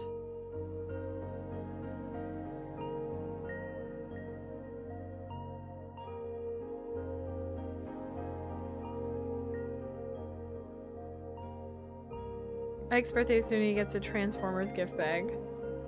I also have a huge bag full of plastic bags you get from, like, yeah!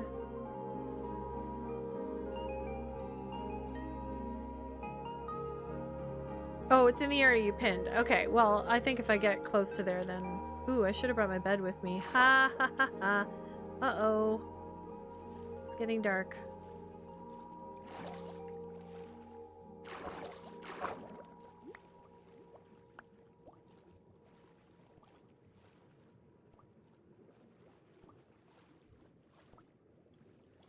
I didn't realize the bubbles made like a little sound as they unpopped. Oops, I can't read chat.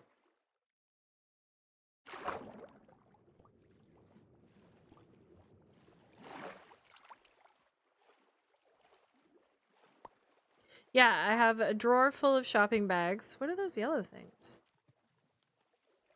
Is it just the way the light? Yes, it was.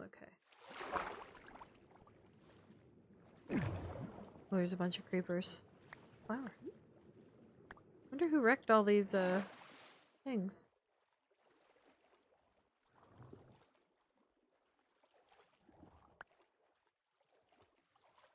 Is that zombie meat or copper? Oh, I forgot this grass slows me down.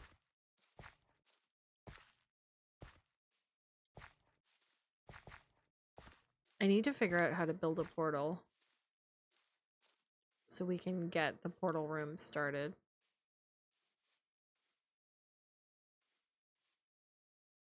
Oh, that's not good.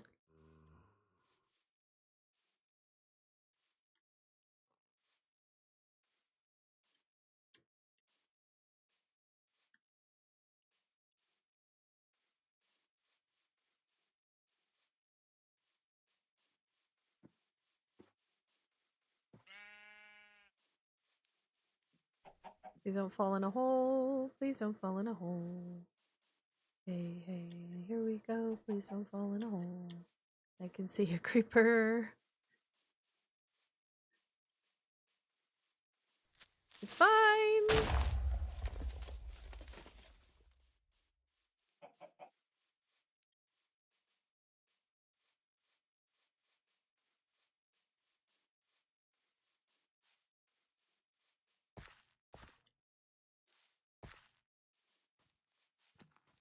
Oh, dude.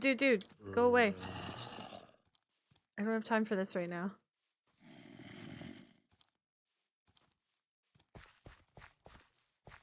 We should have some beds that spawn. Whoa, jump over the gap.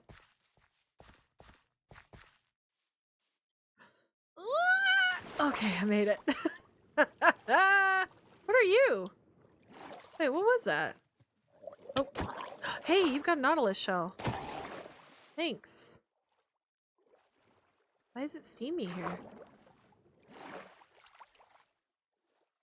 What's with the bubbles? Is that just you guys? Oh god, I need a place to get out.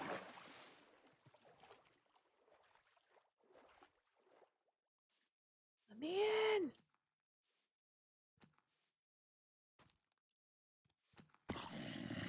Dude. Not right now. I can't see! It's too much grass. Oh my god. Oh, thanks, Inspector. Look at them all.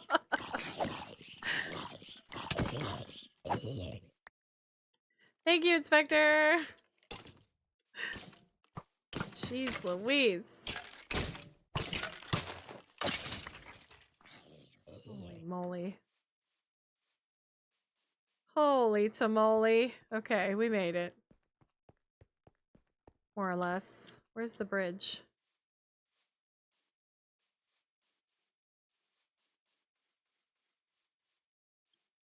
Cassie's Cove, only 8,000 meters away. No, it's fine. There's a bridge. That's what I need. Oh, you can see my portal room. Lurk to play more Tiny Bookshop. I really want to check it out. It's build sharing. Okay.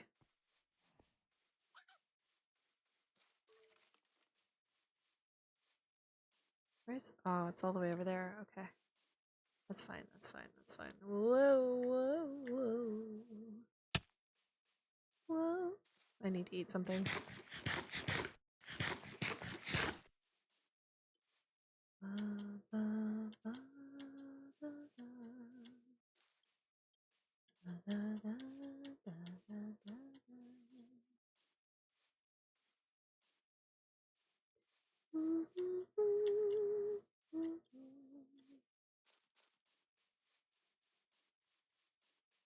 Birthplace of Herbie, right there.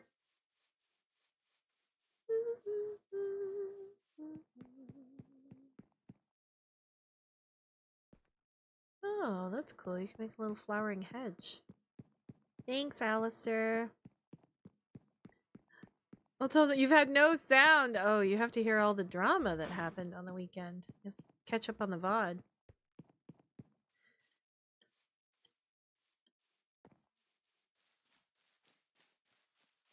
Okay, Mushroom Island.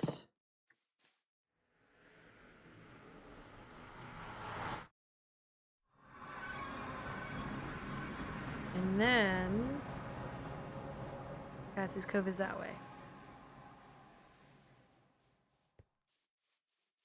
Frog! That's an interesting place on the lightning rod. Frog on the lightning rod. Do I have my boat with me? Oh, I wish I did, but I don't.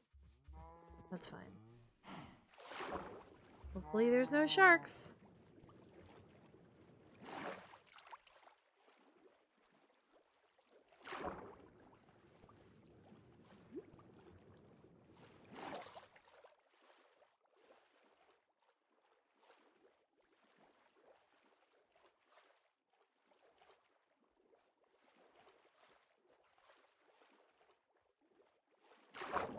Oh, did you see the underwater view there?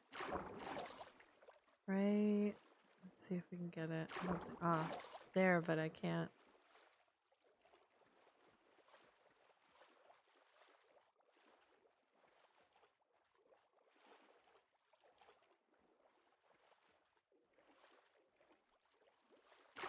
Should see. Oh, is that a monument?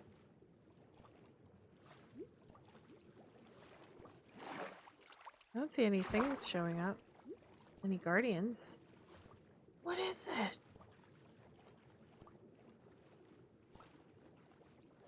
Oh my god, it's a massive underwater temple. Oh, those are guardians. Okay. Bye, bye, bye, bye. Yep, I see them. Oh my god. There's so many.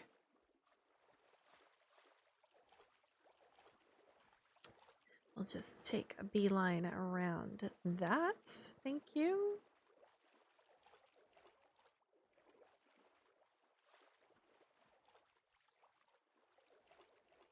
Should have made a boat. It probably would have been faster.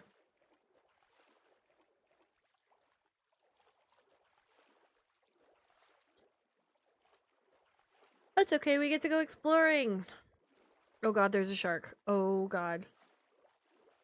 I don't want to fight a shark. There's more than one shark. Okay, they're not coming this way. That's fine.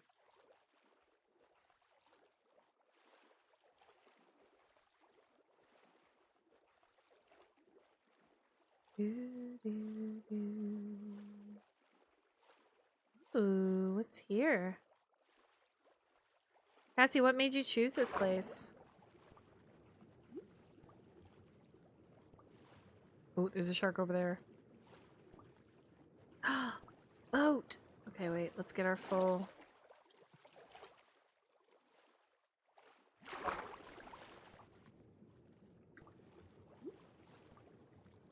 I don't know if there's any treasure in there. Might leave it for now.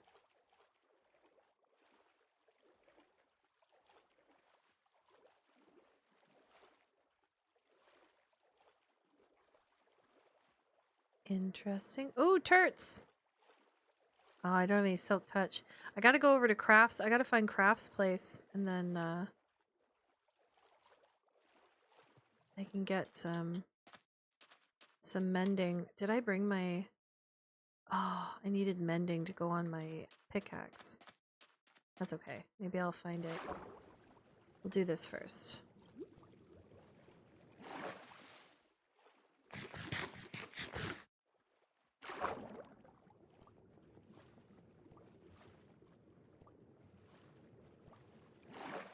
Is this like swampland? Ooh.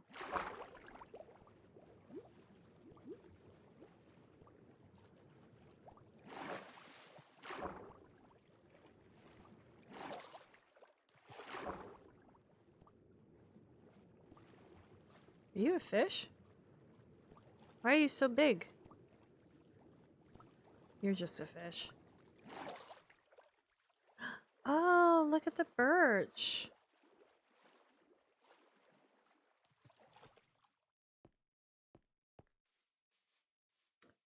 Fun. Oh my god. Oh, you know what? I might take a few,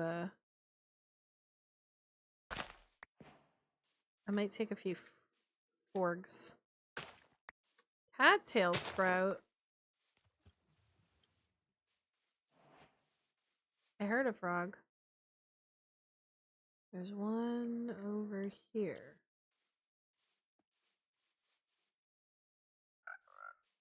There you are. I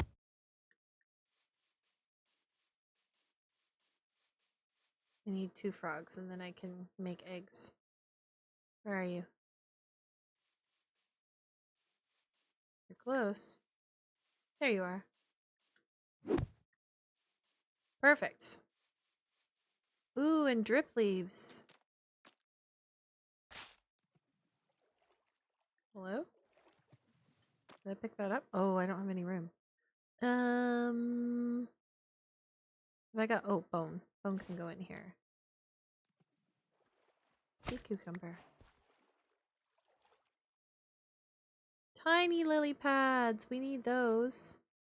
Let's put some, what's in here already? There's another bundle in here? That's so funny. Okay, that one's pretty much full. Maybe I'll put the water, nope. Maybe I'll put a huge lily pad in there. Okay, that one's full.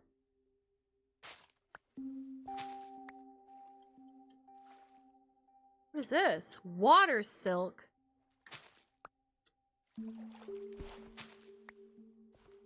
Wonder if I can bone meal that.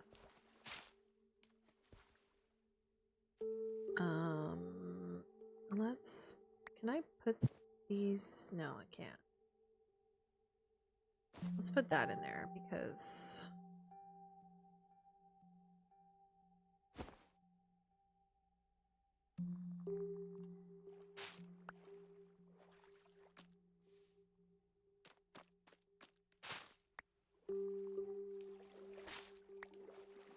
okay, we gotta get to Cassie's. The sun's going down again. Unless you're gonna sleep again, Inspector. What are these? Oh my god. Luminescent? I don't have any room. Let's go drop stuff off to Cassie and then we'll walk back this way. Those look so fun. Ooh, a ruined portal.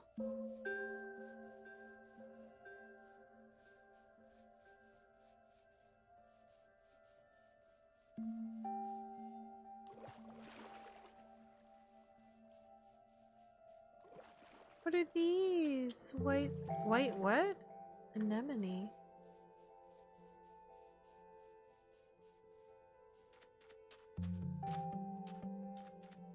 Get to Cassie's and then that'll free up some of the inventory. We can come back and grab some fun stuff.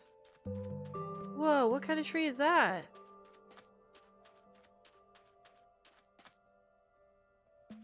Did this just move? Oh, crabs! Oh my god. That's got to be in the critter challenge, right? What kind of tree is this? Palm log. Cool. What the f— oh my god, hi Inspector. You scared me. Are we going for a ride? To Cassie's? Are you close to here? Or you're gonna do your own? Okay. Oh no, I pushed your boat away. I'm sorry. Okay, there we go.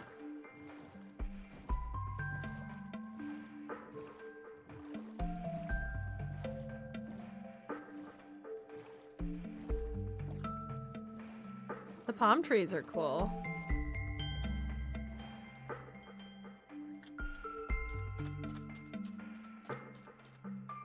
I don't have any room to carry the boat.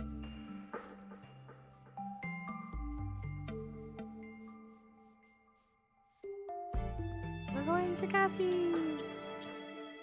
Where are we? What biome are we in? Seasonal forest. Cool. Oh, I see a torch. Someone's been here. Oh, wait, Inspector, you have the boats? Uh-oh, did I lose you?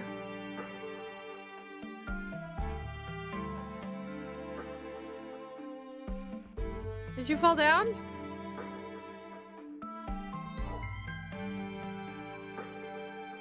Inspect. Whoa. How did I miss this? Can you get to the water? Yeah, climb up the water. Swim up the water. Yeah, there we go. Okay, here. Do you have the boats? Ah! No, I just did the same thing.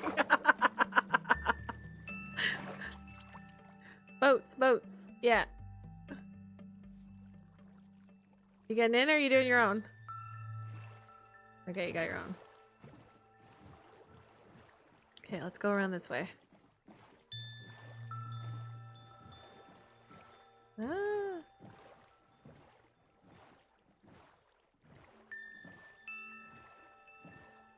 See if this can curve around Cassie's Cove.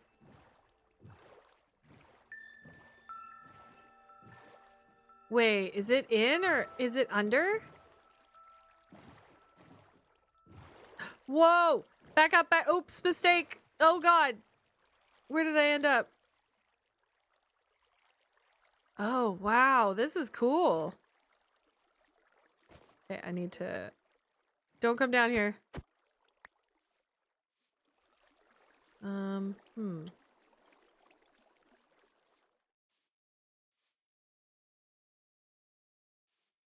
Uh, Please don't... I don't want to kill this whole tree. Oh, there we go. Okay, okay. I think we gotta go on land. She said it's around here. And I'm seeing torches.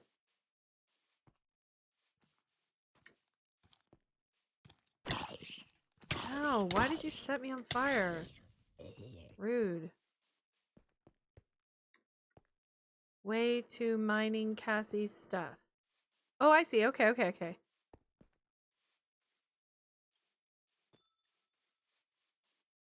Don't know where. Oh, look at your little place. Cassie, I'm gonna sleep in your bed, okay? I'm just gonna make it daytime. So Inspector and I don't get absolutely destroyed. Wow, it's pretty. Look at all the flowers. That's gorgeous. Okay, you said it should be an empty chest, maybe inside.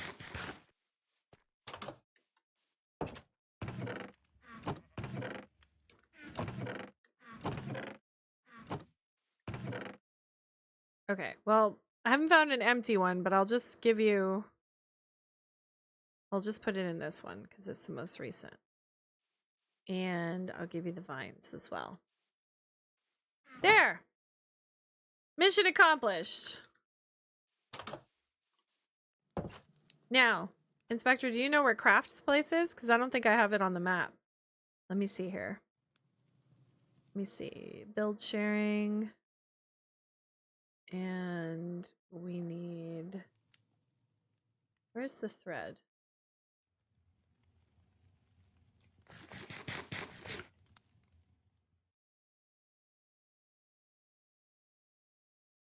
Where is the thread?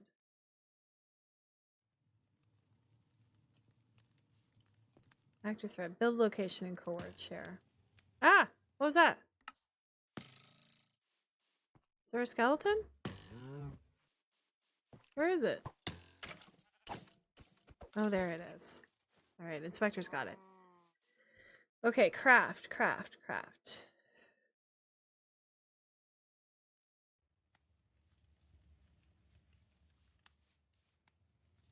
Claiming this valley. Okay, so let's go map. We'll go open location finder. -727.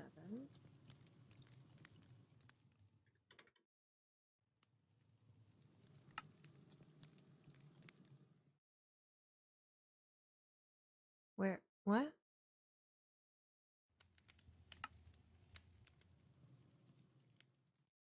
Minus.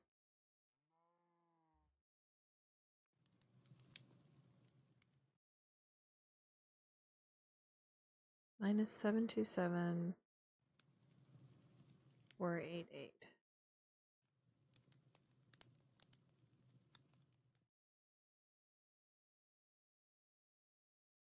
Close enough.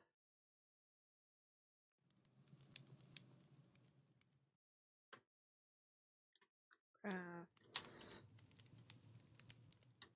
Cottage. Save. Okay. So it's right near it's right back near what's it called?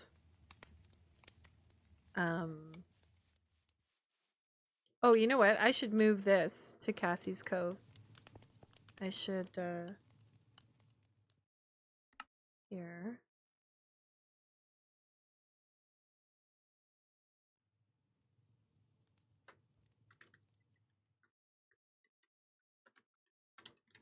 Sorry, I can't read chat. Give me a second. Okay, now I can. All right, we got a boat. So if I want to go to crafts, where is it? 7,000 that way. Do we want to have an adventure, or do we want to go back to the mushroom thing and use the portal? Because he's really close to home base. Because it would be all the way that way. Let's have an adventure! Let's have an adventure. Are you giving me my boat? I have a boat, so we're good. Are you coming? Or are you done?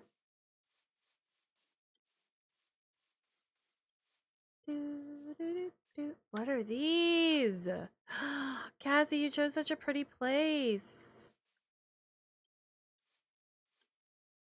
I wonder, Cassie, would you mind if I cut down one tree and got a couple of saplings? Snow blossoms. What are these? Jacaranda leaves. Ooh, look at the cave.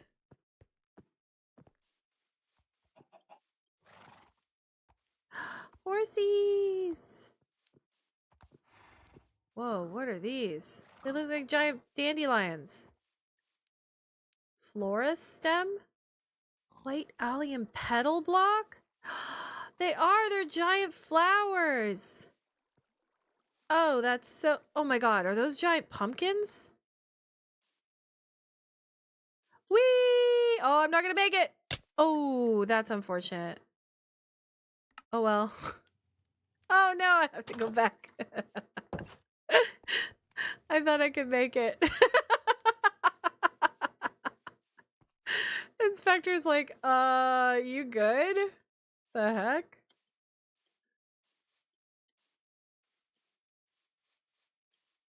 It's fine.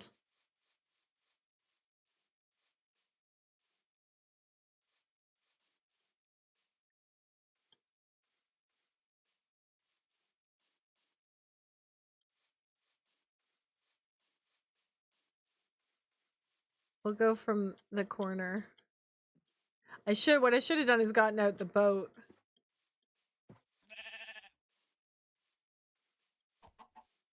What are these? Tall allium, tall pink allium. God, I don't have enough room for anything. Tall white allium. I hope I can bone meal them.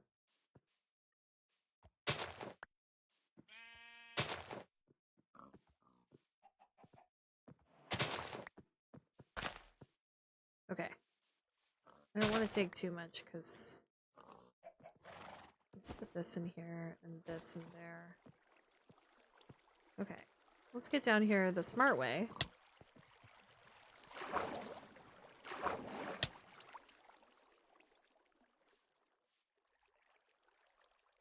Let's eat. Craft! Ooh.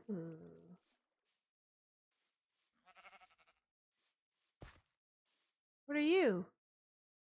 milk cabbage. Oh, it's a type of mushroom. I should have made it a chest boat. I could still make it a chest boat, actually.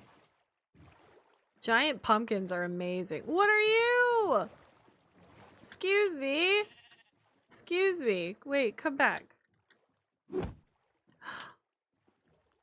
A pink crab? And crocuses? Oh man, I am in trouble, you guys. There's just so much. Where am I? There we go. Alright, Craft. We gotta get out of here.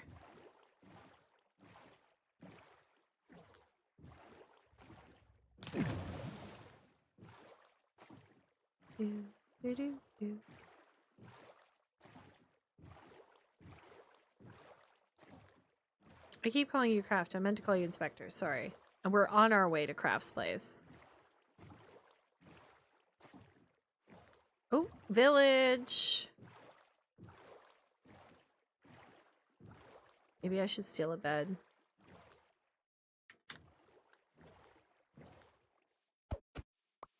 The problem is if I make a chest boat, I can't pick it up once I put stuff in the chest because it all falls out. Big pumpkins! But are they just 4 pumpkins? Yeah, they are. Okay. Whoa! That was so close. That was so close. I nearly jumped into that lava pit. Whoo! This seems like an odd place for a door.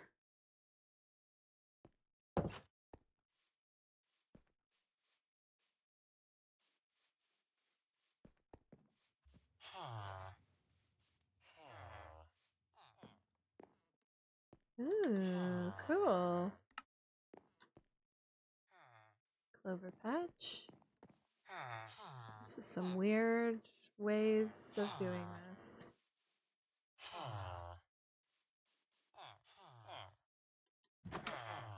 Ooh. Ooh. No. I've got berries at home. Can't sleep yet. We should sleep here, Inspector.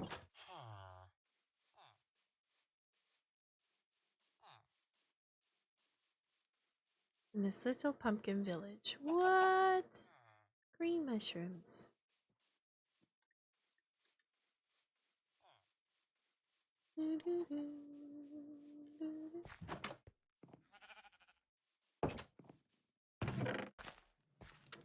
Now, feathers I could use. There's no bed in here, though.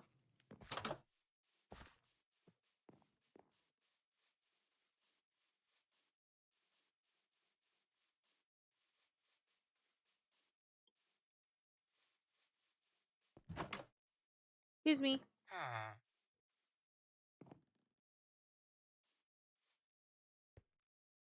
Beauty. Sorry. Okay. Where do I need to go? Yes. Go east.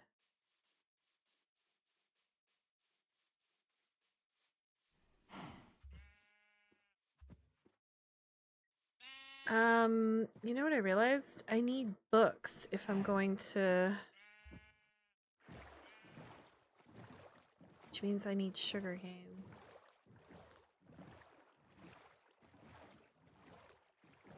I've got leather. Oh, look at that. There's sugarcane. Excuse me.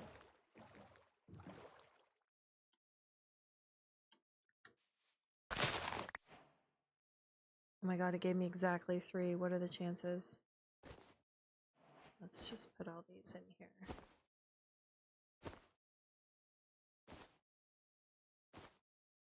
Okay, that bundle's full.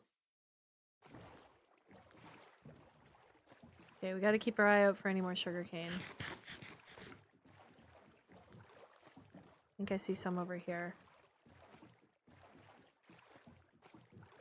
Windswept gravelly hills is the biome we're in right now.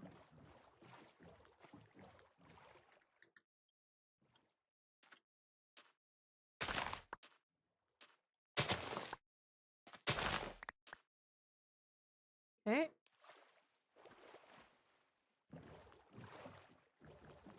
Let's go.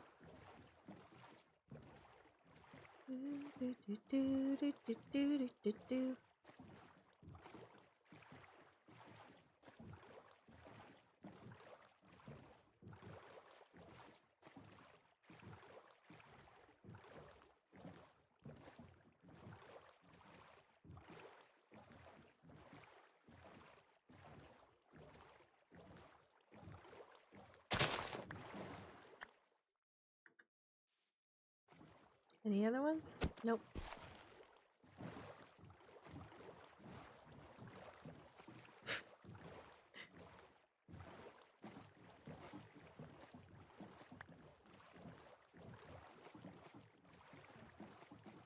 What are those? Are those just vines? Yeah, they're just vines.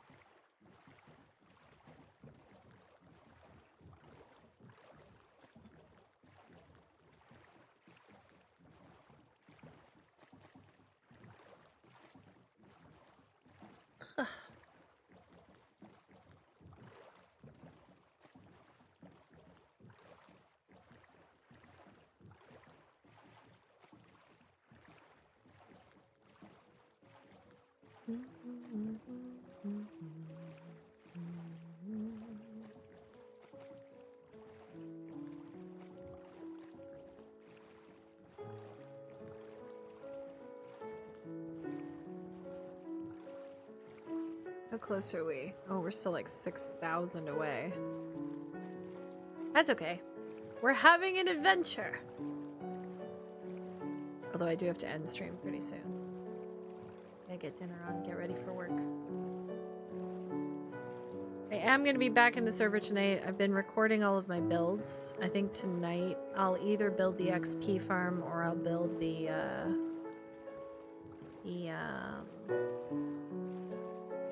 iron farm. Time for work, but have fun in the mines. Keep fighting the good fight. I looked up that Reddit thread and died of laughter. I know, right? Like, just too funny. Oh, shoot. Okay, I got room for this.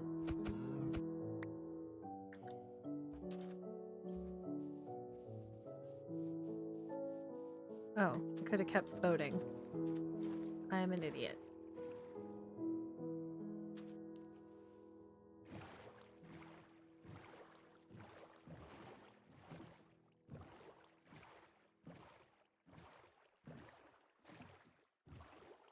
Is this salt? Oh no, it's marble.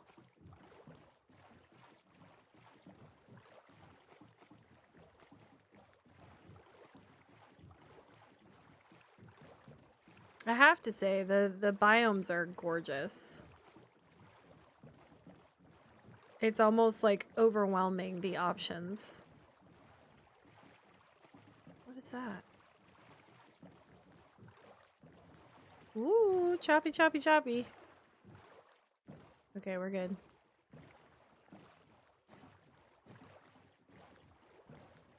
Queasy, I appreciate you standing with me.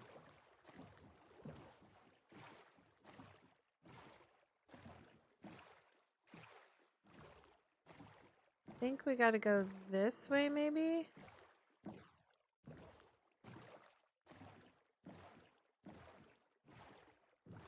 What is that?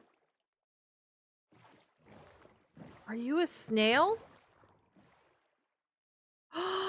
It's a snail! It's my snail now.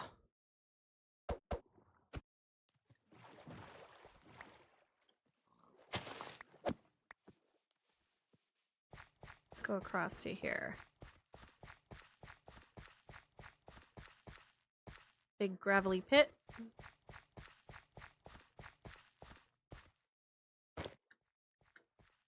Oh, I didn't mean to put that on my head. I keep forgetting about that. It's a shame the heads don't show up because having a snail head would be very funny. Oh, I wonder whose house that is.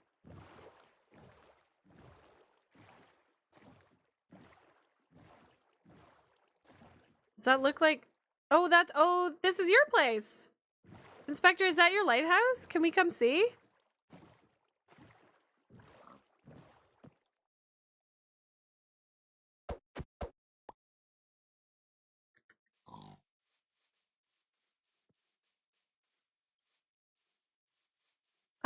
Oh, crab.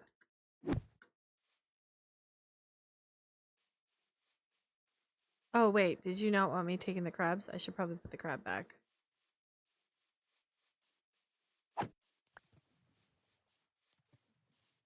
Let's see. Let's see. Ah, okay. So you've got a little house. What'd you use for the roof? Is that iron? What shingles is that? Cyan. Ah. Nice. Little work dock area. Stealing crabs, how dare. This is similar to the lighthouse build I did in the last world. That had the 2 sides, yeah. And then, oh, you've got a ladder. I had like a spiral staircase that went up for the first like 3 floors. This is cool. Does the light go on automatically, or do you just have it on all the time? Like, do you have it set to daylight sensors? Oh, you can't get up to the top from there. Oh, it's lava. Interesting. Very cool.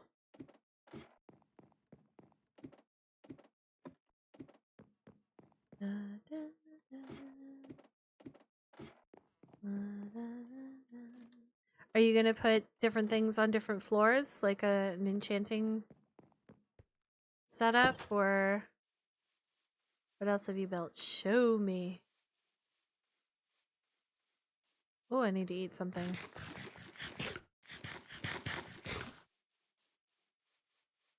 Ooh, big bridge.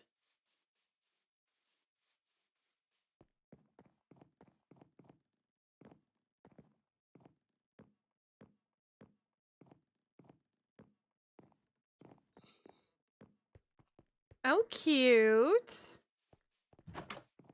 Yes. What the fuck? That is disturbing.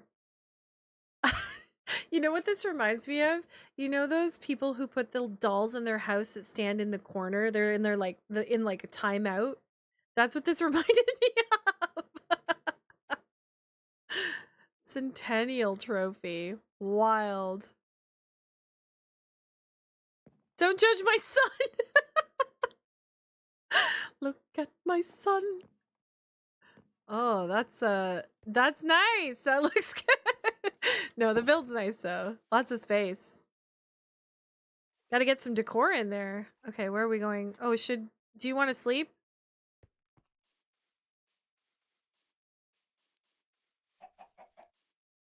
I have ideas going forward. That makes sense. Ooh. Yeah, it's a great start.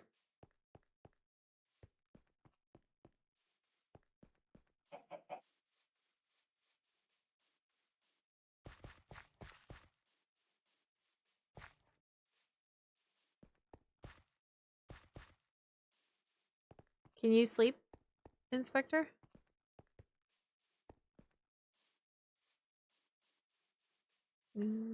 Thank you. Oh, what are these? Colorful purple leaves. Oh, these leaves are different.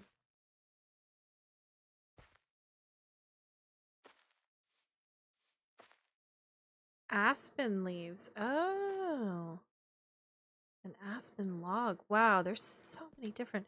I want to check something. Like if I put log in. Oops, not log.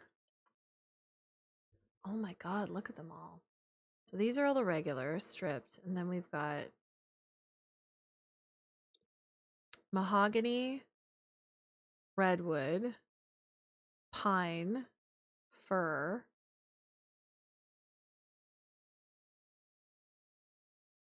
luminescent. What? Imperial, hellbark, umbran. Magic is the one that I have. Dead, willow I have. Oh, that's what the palm looks like. It's like orange. What is this? Oh, that's the jacaranda. Oh my god, we gotta get some. Man, I'm so bummed that the botany plants don't. Oh, look at the black-eyed Susans, orange daisy, same thing. The botany pots don't grow the saplings like the modded saplings. That's a bummer. Here's another one of these. Oh shoot, it's full though. I'll plant this again then.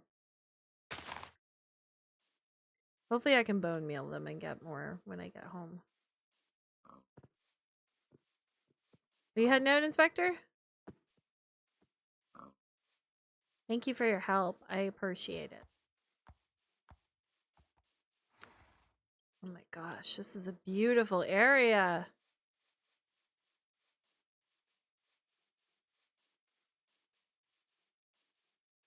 I need to bring all of this onto my floating island.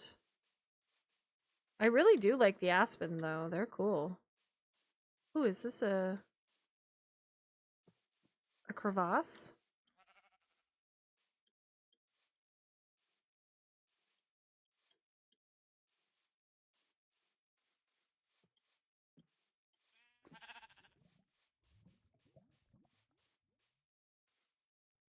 Cool.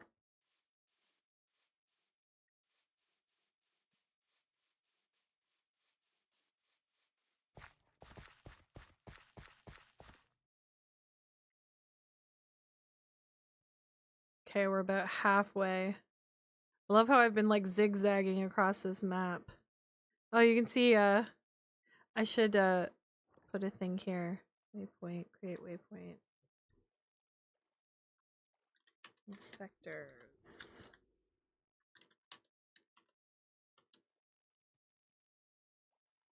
Inspectors. Lighthouse. I tend to like getting a build up, exist with it for a while, then decide how to decorate if. Yeah, of course. That makes sense.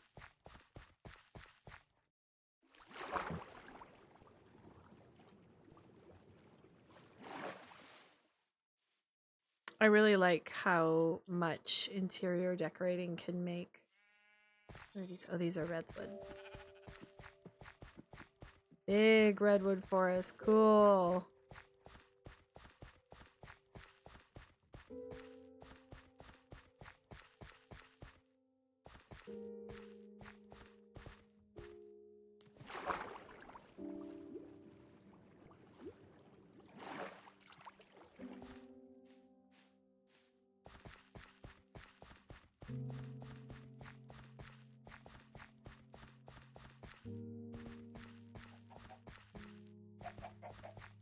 Ooh, choppy choppy. Think of building a ship in the water near the dock. Absolutely. That makes total sense. How did I end up with a sapling? I didn't even do anything. What are those? Sea oats. Oh my god, it's so cool. God, people are so creative. Like somebody had to like design all of this and code it in, and that's so cool. Whoa. Big watery pit. Alright, I'm gonna get my boat because that just makes sense.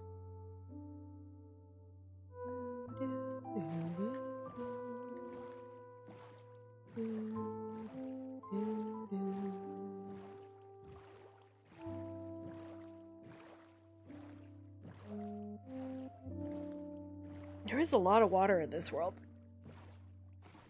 How far we got? I can't read that. Just under 4,000?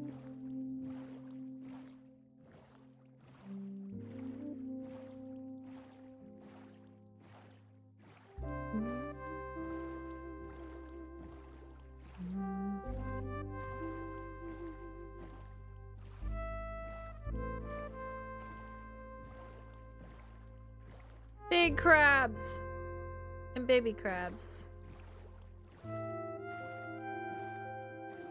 Wait, what is... Oh, it's the palm. I was trying to figure out on the map what this was. I was like, what is that? Why does it look like a giant guardian? It's a palm tree. Whoa, look at that structure. What is that? Oh, these look cool.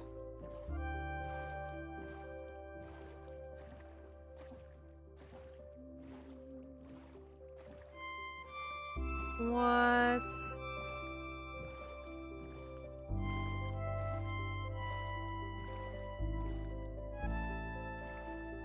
Ooh. Is this a village? Yes, it is.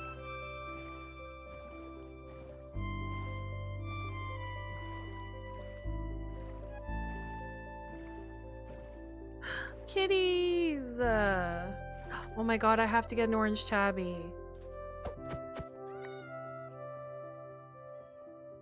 The problem is... Isn't there another bundle here?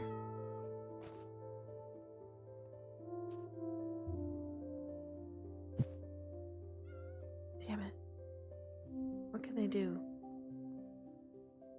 Well, I don't need the redwood sapling. Let's find a...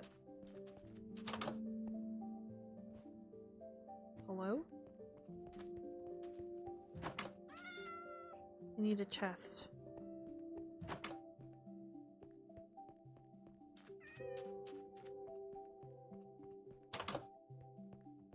Chest? Anybody?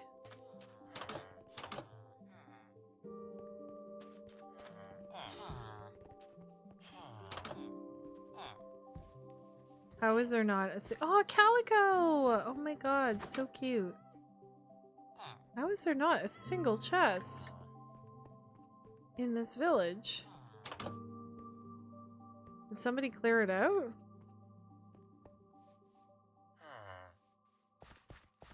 That's kind of wild. Whoa! A cactus iron golem! That's so cool! Maybe there's a chest up here. Nope.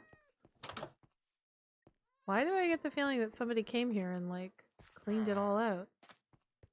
It's a bit of a bummer.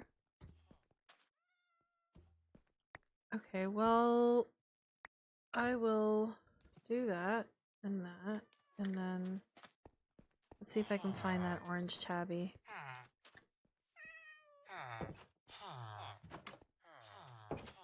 You have to make a molly.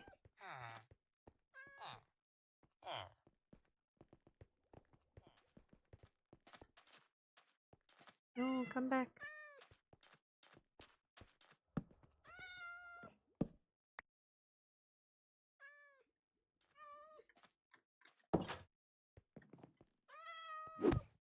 There. Nighttime yet? Ugh, it's still sunset.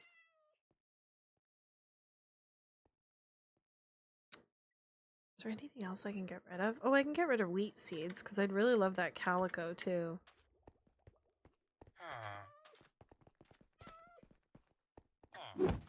Got her. Amazing. Okay, let's go sleep.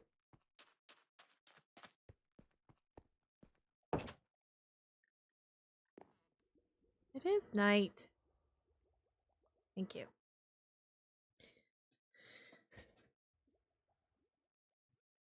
If you see something, you can take it? Okay. Alright. Back to... Oh, I think I'm gonna have to cross here.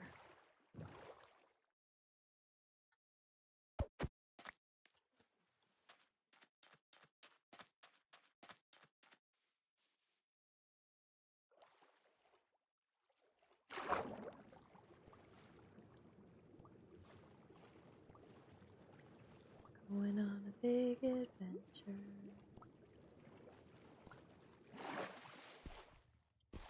What sand is this? Clearing all dropped items. Oh, it's cleanup. Dried salt. Huh.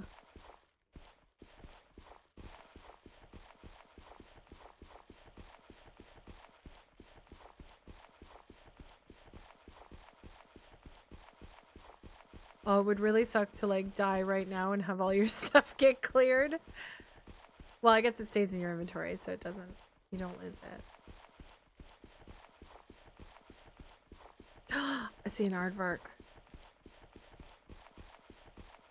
There he is.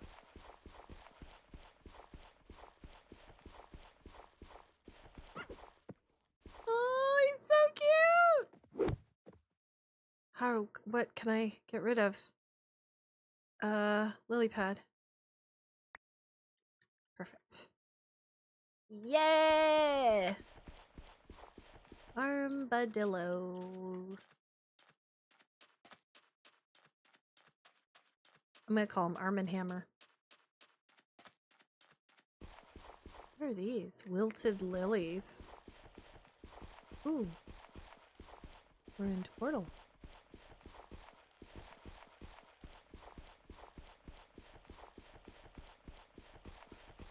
The like wasteland biomes are huge. Like, look at this. Oh, what is that?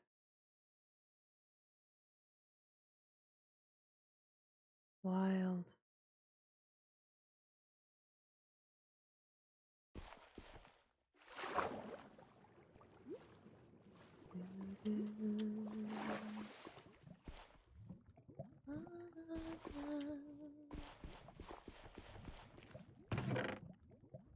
Anything interesting? Fire protection, smite 1. Oh, nuggets. I could actually really use nuggets, couldn't I? Since I need them for lanterns. But I can't get rid of anything. Oh, that's not true.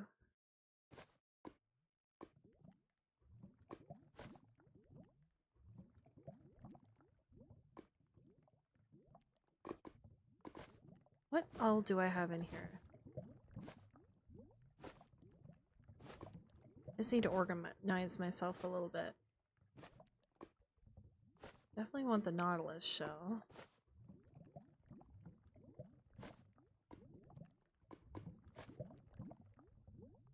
Oh, I've got to keep. This I've got to keep.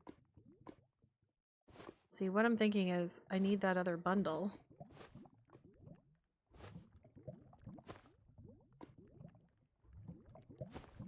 And I'll put all of my heads and animals in there. Because they really don't take up a lot of room. And then my plants can go. I need that.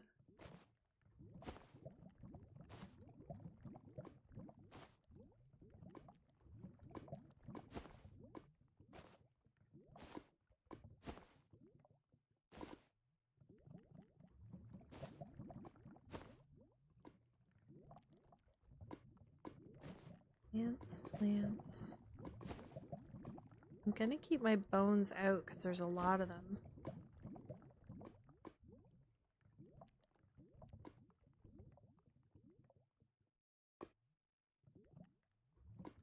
I need that out. I can put plants in here. Frogs can go in here. See, this takes an endless amount of stuff. See, this is way better. Plants. And maybe I'll stick my armor. Oh no, I can't. Armor has to go. There, that's better. Now, I wonder if I can put this in here. I won't be able to put that. Maybe I'll put it in here though. It really fills it up though. Can I put yeah, no, I can't do that. Okay. Oh, I can put this in here. I wish it would tell me how many things I can... Because what am I at? 36, 42, 45, 46, 47, 48. Probably 64, right? That's probably the... Okay. That's good.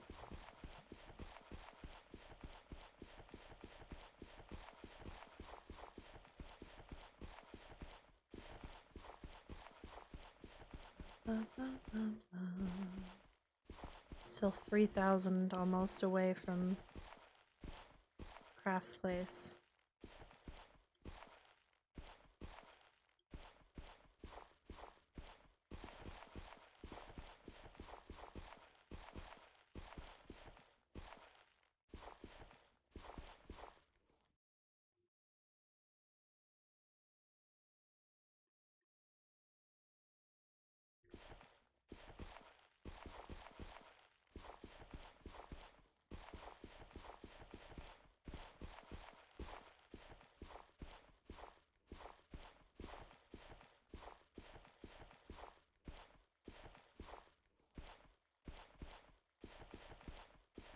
Ooh, cool.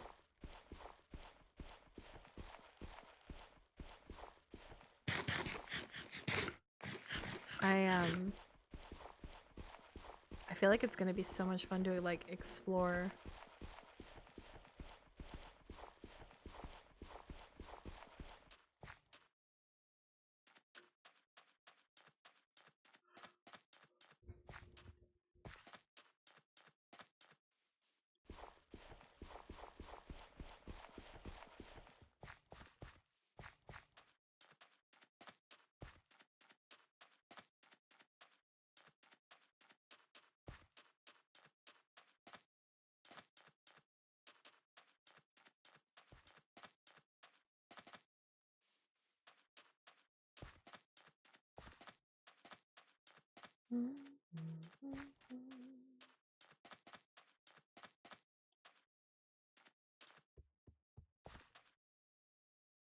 It's a grass block, packed mud, coarse dirt.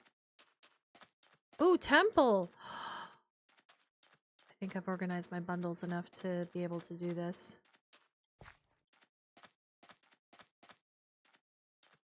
Wait, what? Why do I have mining fatigue?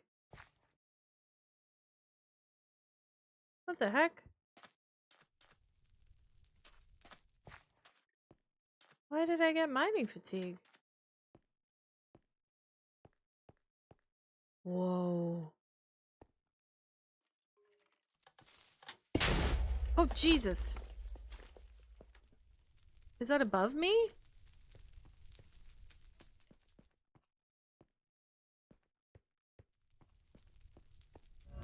Whoa! No, I'm good, I'm good, I'm good. I'm good, never mind. I'm not in the mood, thank you. I'm good. My bad. My bad. I didn't know that would happen. I'm good. I don't want it. Thank you. I'm good. I don't even have any armor. Yeah, what the heck was that? I mean, I'm assuming it was like a trial chamber, but I'm not ready. I was not. That was not. I just wanted to.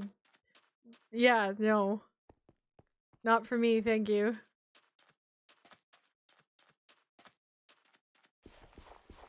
There's actually an armadillo over here. I'm gonna go get it.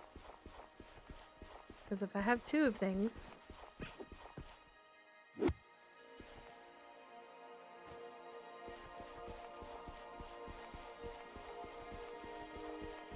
That was scary.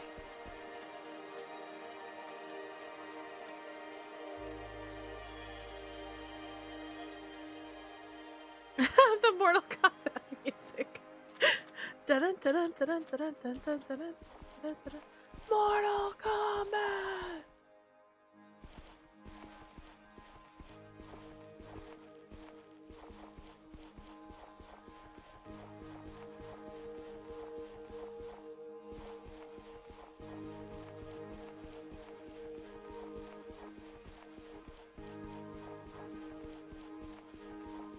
$1,800 meters. If it's like this, I can keep going straight, but...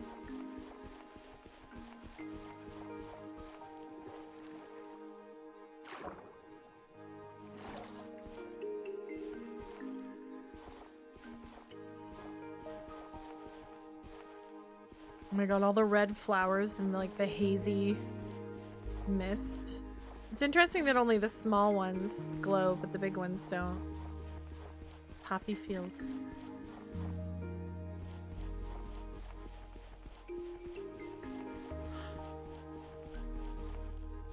Oh dear, excuse me. I didn't have a coffee today. Maybe I'll make an iced coffee for going to work.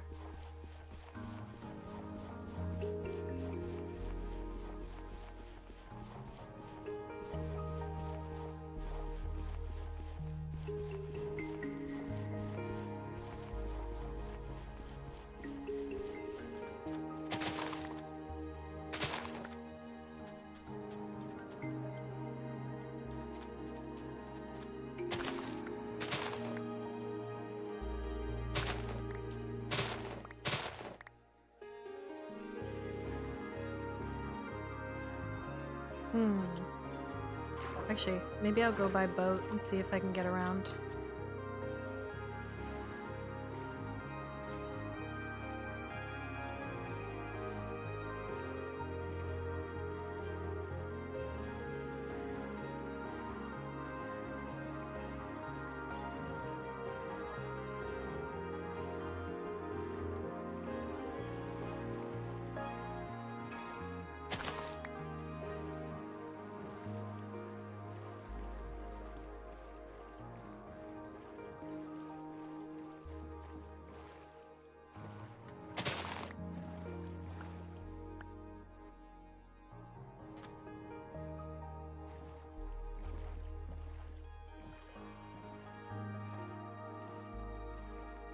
Ooh, coral.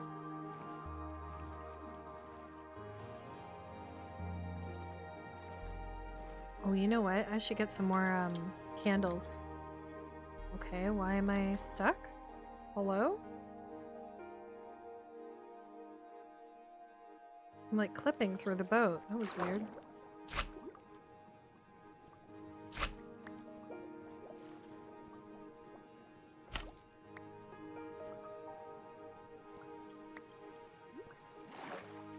I just gotta keep an eye out for uh-oh, I see sharks on the map. Sharks. Leave my boat alone, please.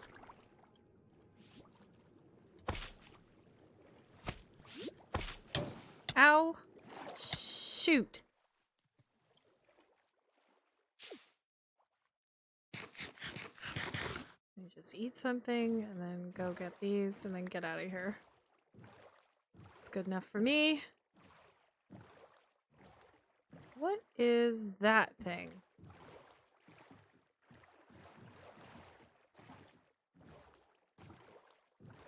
What is that on the map?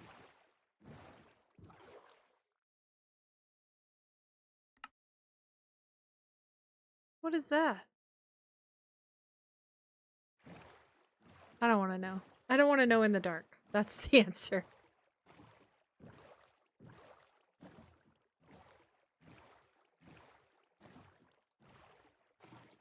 Let me go around here and see. See what we can see.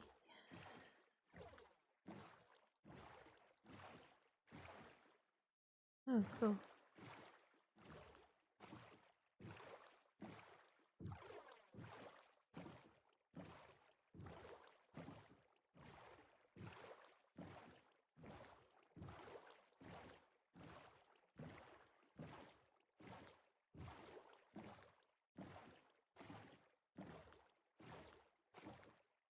Okay, we're getting close now.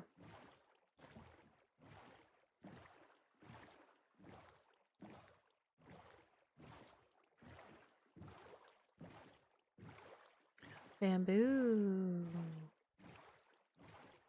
And a lot of coral. I must want to wait till daytime before I hit land.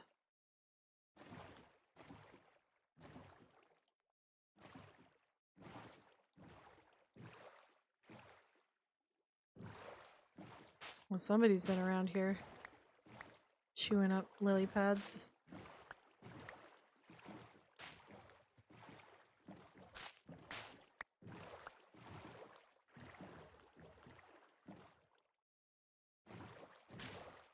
You can see there's a creeper.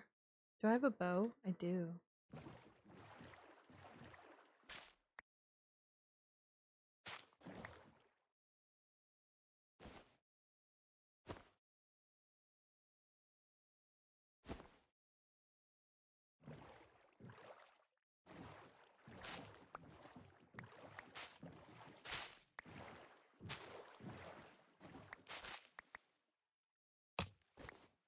What was that sound? Whoa!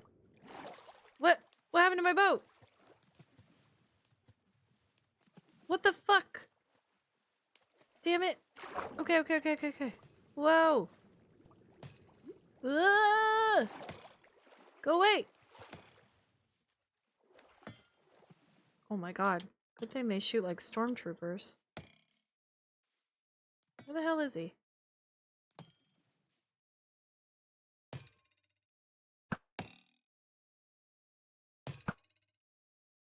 Am I hitting him? I don't think I'm hitting him. No. He's not hitting me, I'm not hitting him.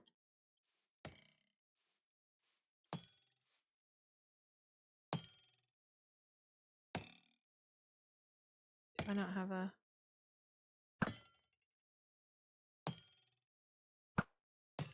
Oh, I got him! Did he drop his trident?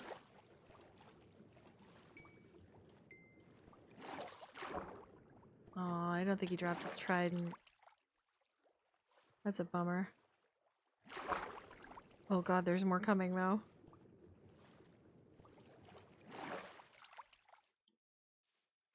Okay, time to cross.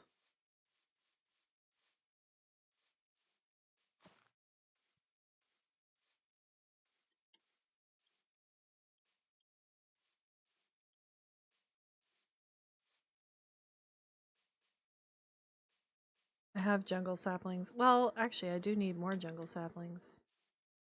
Maybe I should cut those down while I'm here.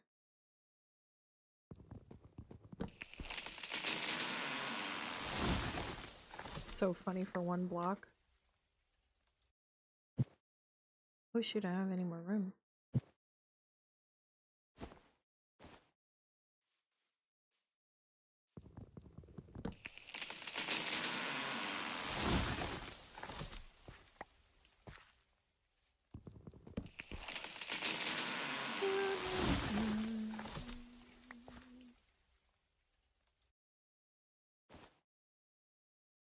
Did I really not get any more saplings out of that?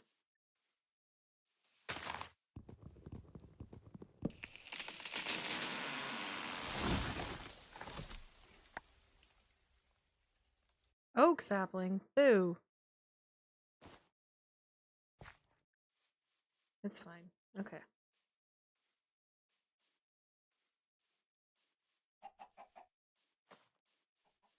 God, is it not daytime yet? Oh.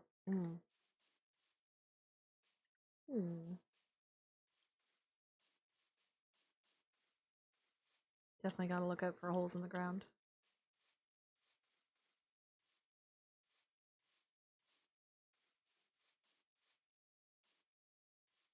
What the?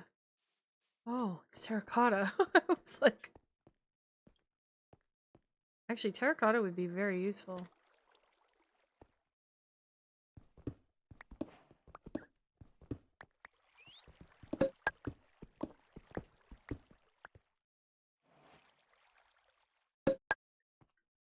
No, stop. I want to use up that one.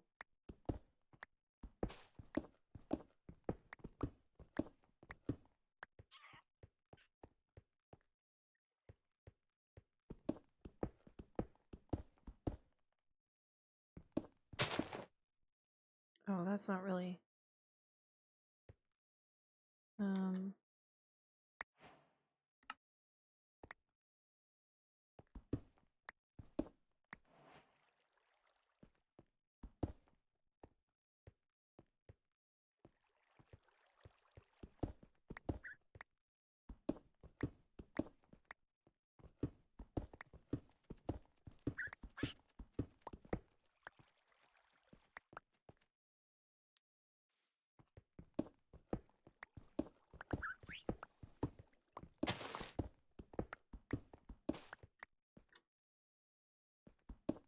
$40...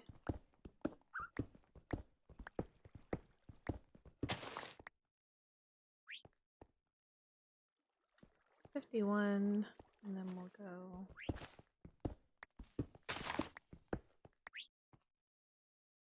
56, 57, 59, 60, 61, 62, 63. 64, 65, 66, 67. Oops, we need 64. 64 is good. We'll put these back. Oh, I got a banana! That's amazing.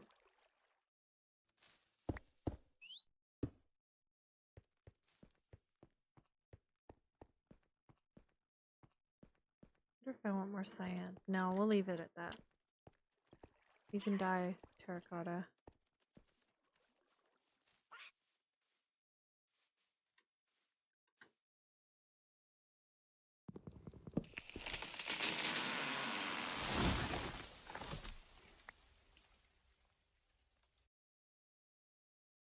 Damn it, give me a sapling.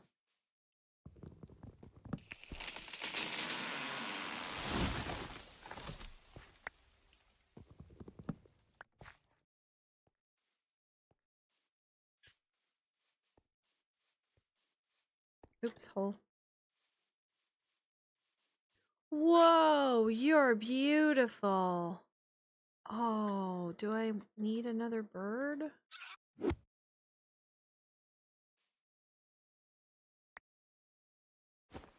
Bird.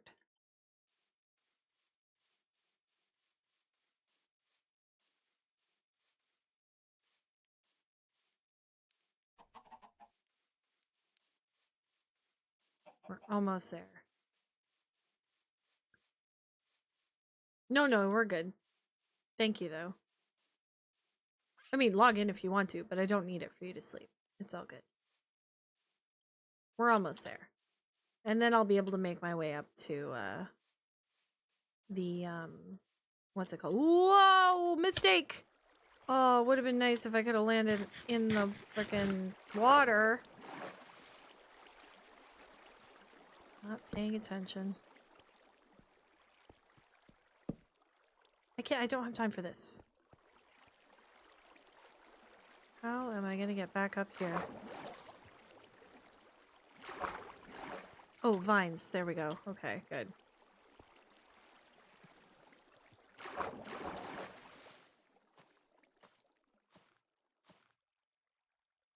Oh, dude, come on.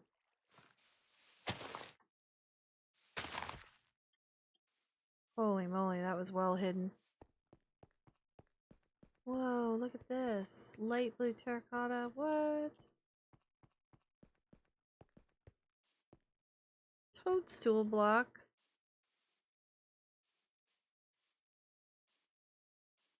They really do mix everything.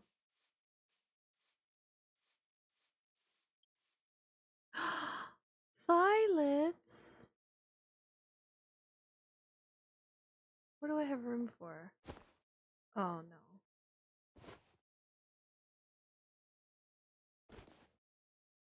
Okay, that's full up.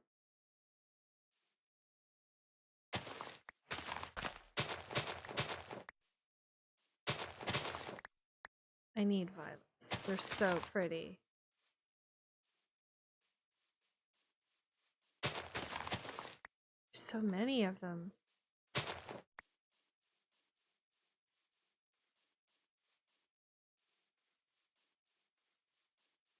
Okay, it's close now.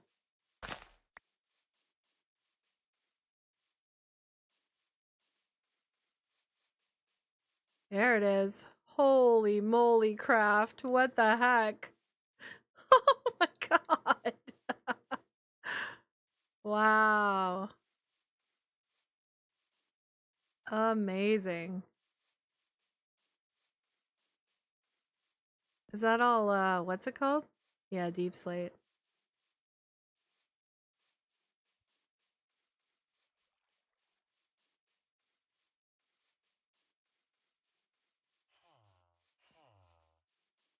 Okay, where do we get in? Oué the l'entrance.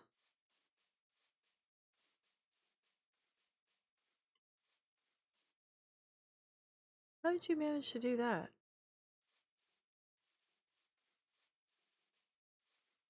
Wow. What a fortress.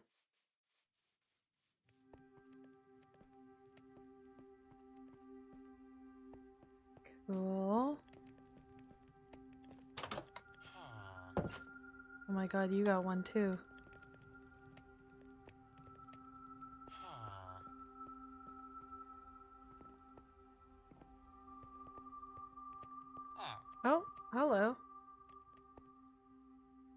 So this is your storage, which is awesome.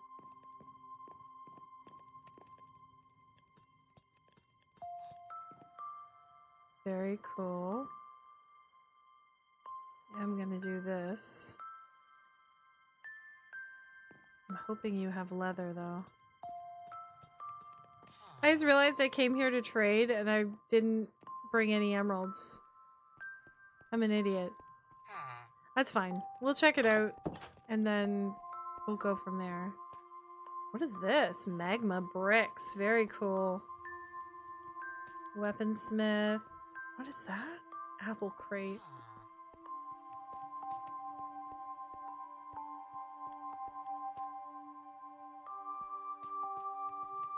So where's your library, villager?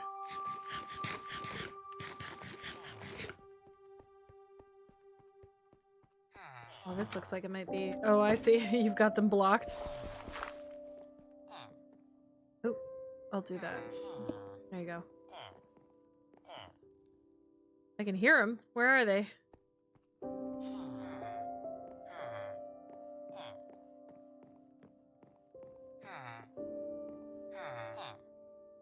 So what do we got? Mending for 20. Silk touch for 14. Unbreaking 3. Fire protection 2. Density 5. Lure 2. Okay. And power 3. Fire aspect 1. Okay. Not bad.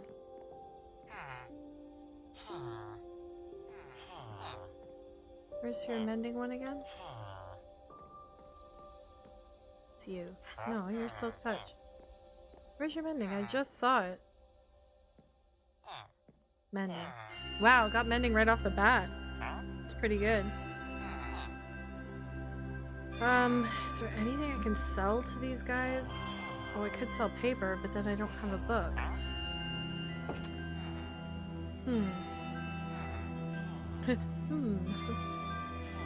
No, come back.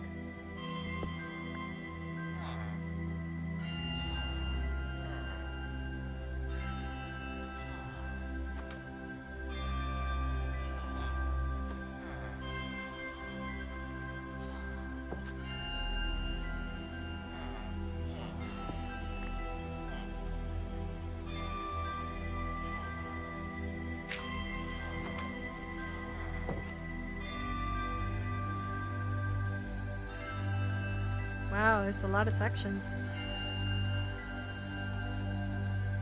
Craft must have done a ton of mining for this.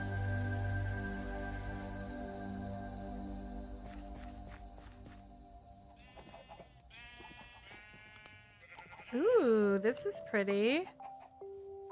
Little farming setup. Oh, love. Oh my god, the frog.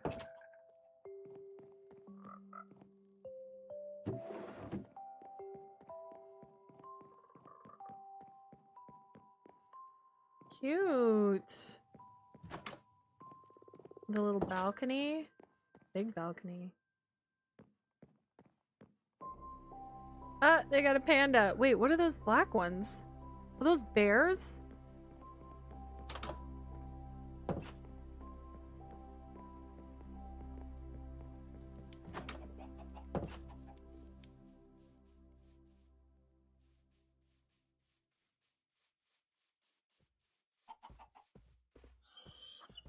Are they bears? Why are they running? Oh, they're pandas, but they're blacked out. Oh, must be my,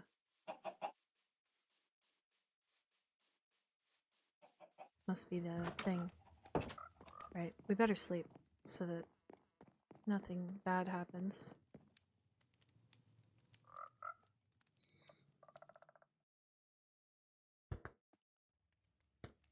Okay. Oops, wrong way. Well, this was a cool adventure. What time is it? It's 2:30. I gotta get the dinner on. How far are we?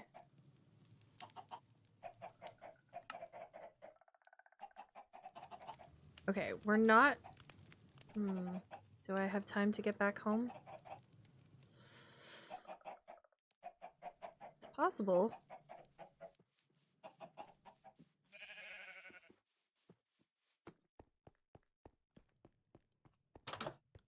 Oops, that was not... How the hell do I get out of here? Here we go. I gotta go this way.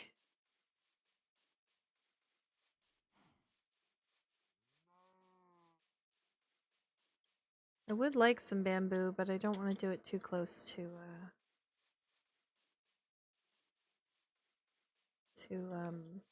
Craft's place. Ah, he has a village over here. That makes sense. Wait, where am I going? Right, that's Inspector's Lighthouse. I'm going here, to the floating islands.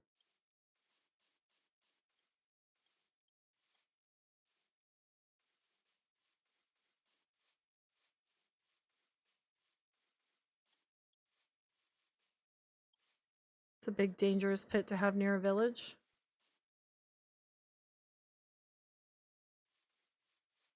Wonder if that's where Kraft got a lot of his deep slate from.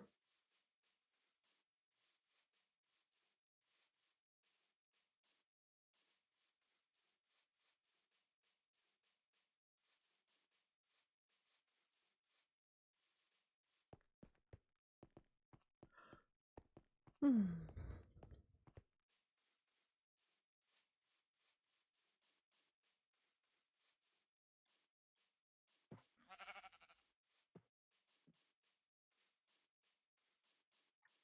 Whoa.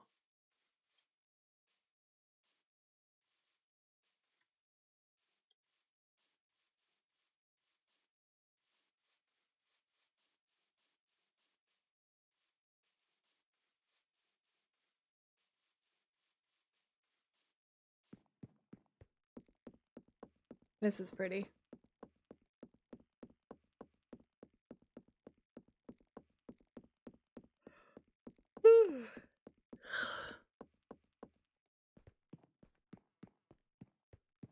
Oh, is that?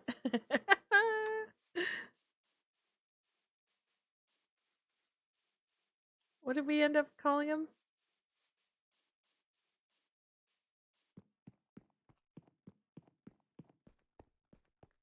Look at him. Oh, did she not give him a name? I thought she did. Oh, there. Beans, that's right. Frank and Beans. Amazing.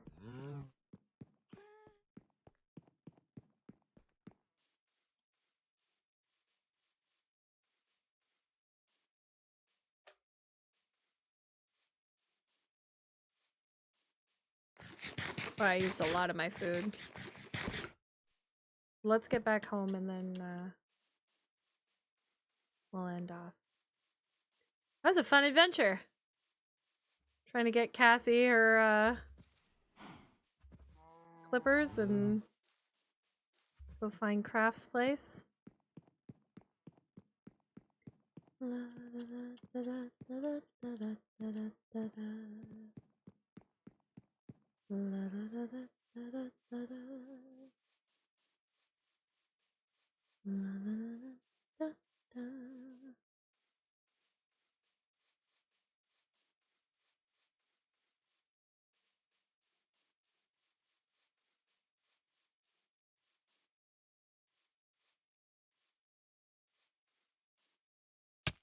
Ouch.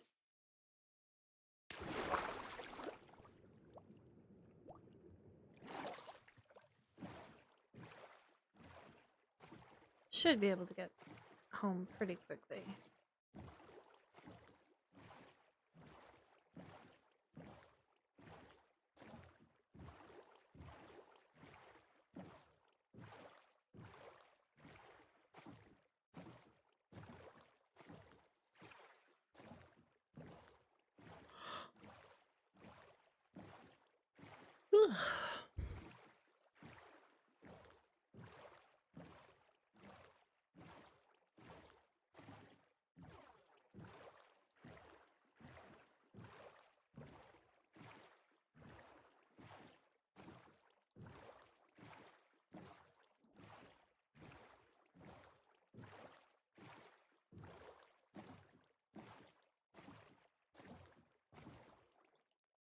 forget. Can I? No, I need to go across there. I always think it connects and it doesn't.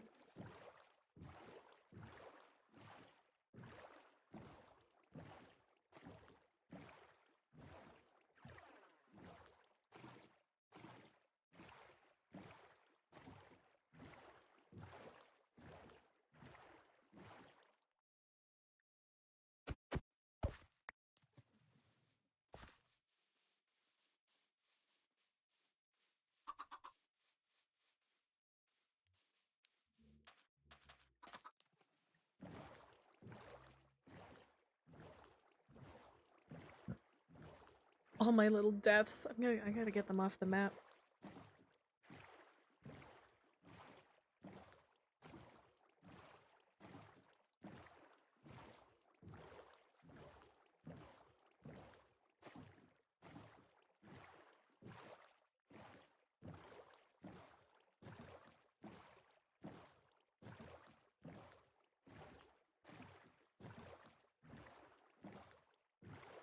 See, I have jungles, but I don't have... Oh, maybe I do have a bit of bamboo. I should get some bamboo going.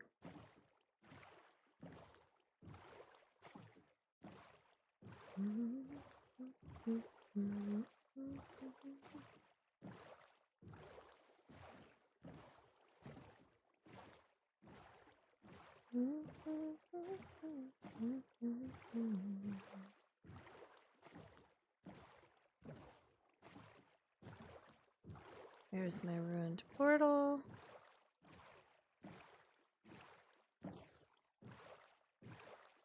Maybe next stream we'll plan a trip to the Nether. There is not going to be a stream this Friday because I have we're going up to my family cottage for my dad's birthday.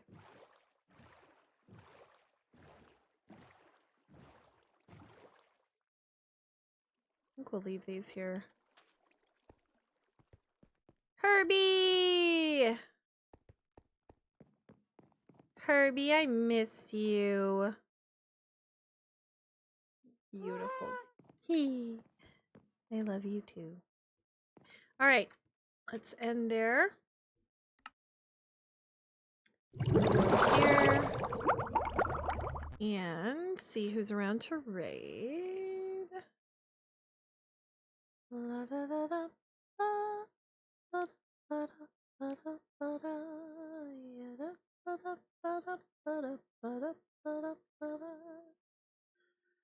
Maggie's been up for a bit.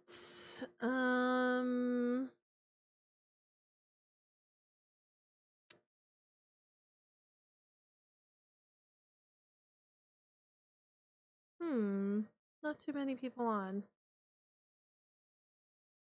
Oh, Rathu just started. They've been playing Minecraft. Let's